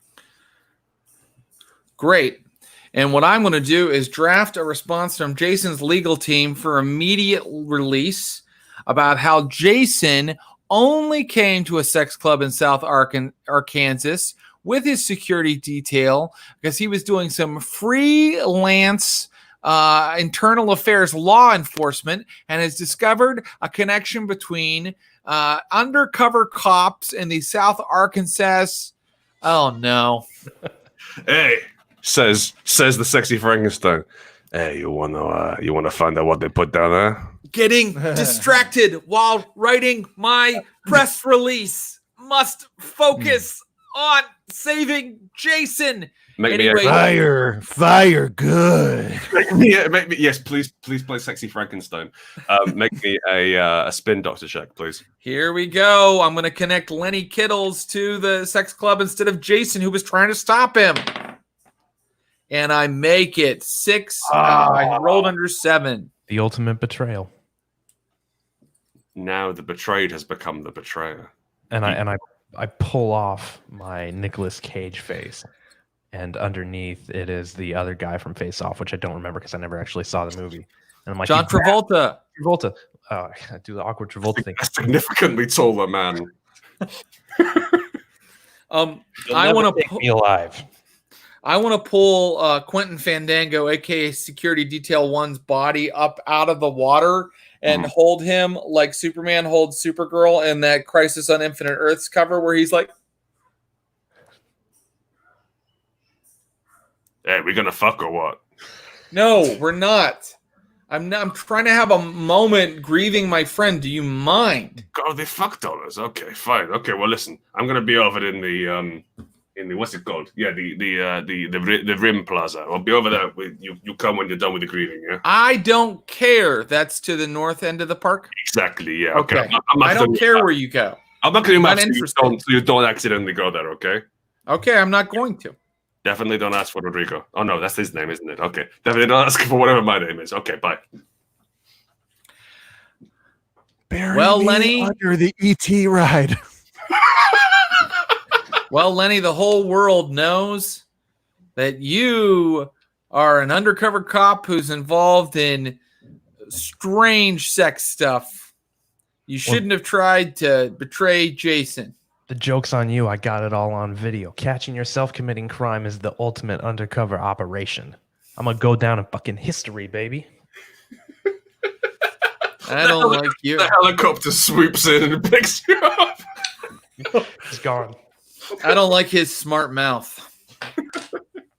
Jason Statham looks down at his torso. He's been wearing a shirt this whole time, and there's a map on his and he says, "Wait a second. This leads to Abraham Lincoln's private pornography reserve." Credits.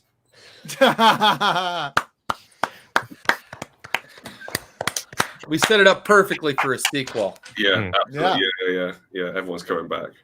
Thank you all for playing. That was great. That was about a normal game of Jason Statham's Big Vacation. Honestly, That's what it said on the label, and I think we got the full Statham experience. Grant, thank you so much for running us through that scenario. Jason Statham's South Arkansas adventure. I want to say thanks again to our other two players, Andrew Strother of the Roll for Persuasion podcast. Please listen to that podcast. It's got so many great guests. You find so many great people to talk to. So thanks for being here and playing with us, Andrew. Thank you guys so much. It was a lot of fun. Yeah, and I want to also say thanks to Jonah Ray. Jonah, Pooka, you can watch it online now. Man, you really embodied the role of security detail. Have you had any experience with that before? Yes, one time I had to stop someone from coming into a store I worked at after hours, but that's about it. Well, you could feel it. I can still remember it too. Yeah, it's like, sorry, we're closed. Yeah, yeah, that's great. All right, yeah. So Jonah Ray, Andrew Strother, thank you so much, and Grant, thank you so much. We put links to Grant's Patreon in the chat. But is there any place else they can find your stuff, Grant? Get a hold of your things. If you go to RRD Games, that's Rowan, Rook, and Decard.com or rrdgames.com, you can find absolutely everything that we put out. You can download all of our games. Jason Statham's Big Vacation is free. All of the one-page games are pay what you want. Thank you for the link. You can go there and just download a bunch of stuff. There's some paid-for stuff, but there's more free stuff. So go there, fill your boots, have fun. Thank you so much, Grant. Thank you to my guests. I'm going to say goodbye to everybody right now. Hopefully we can have all these guys back again at some point. But right now, we'll say goodbye. Thanks for being on Stream of Blood. See you guys. Goodbye.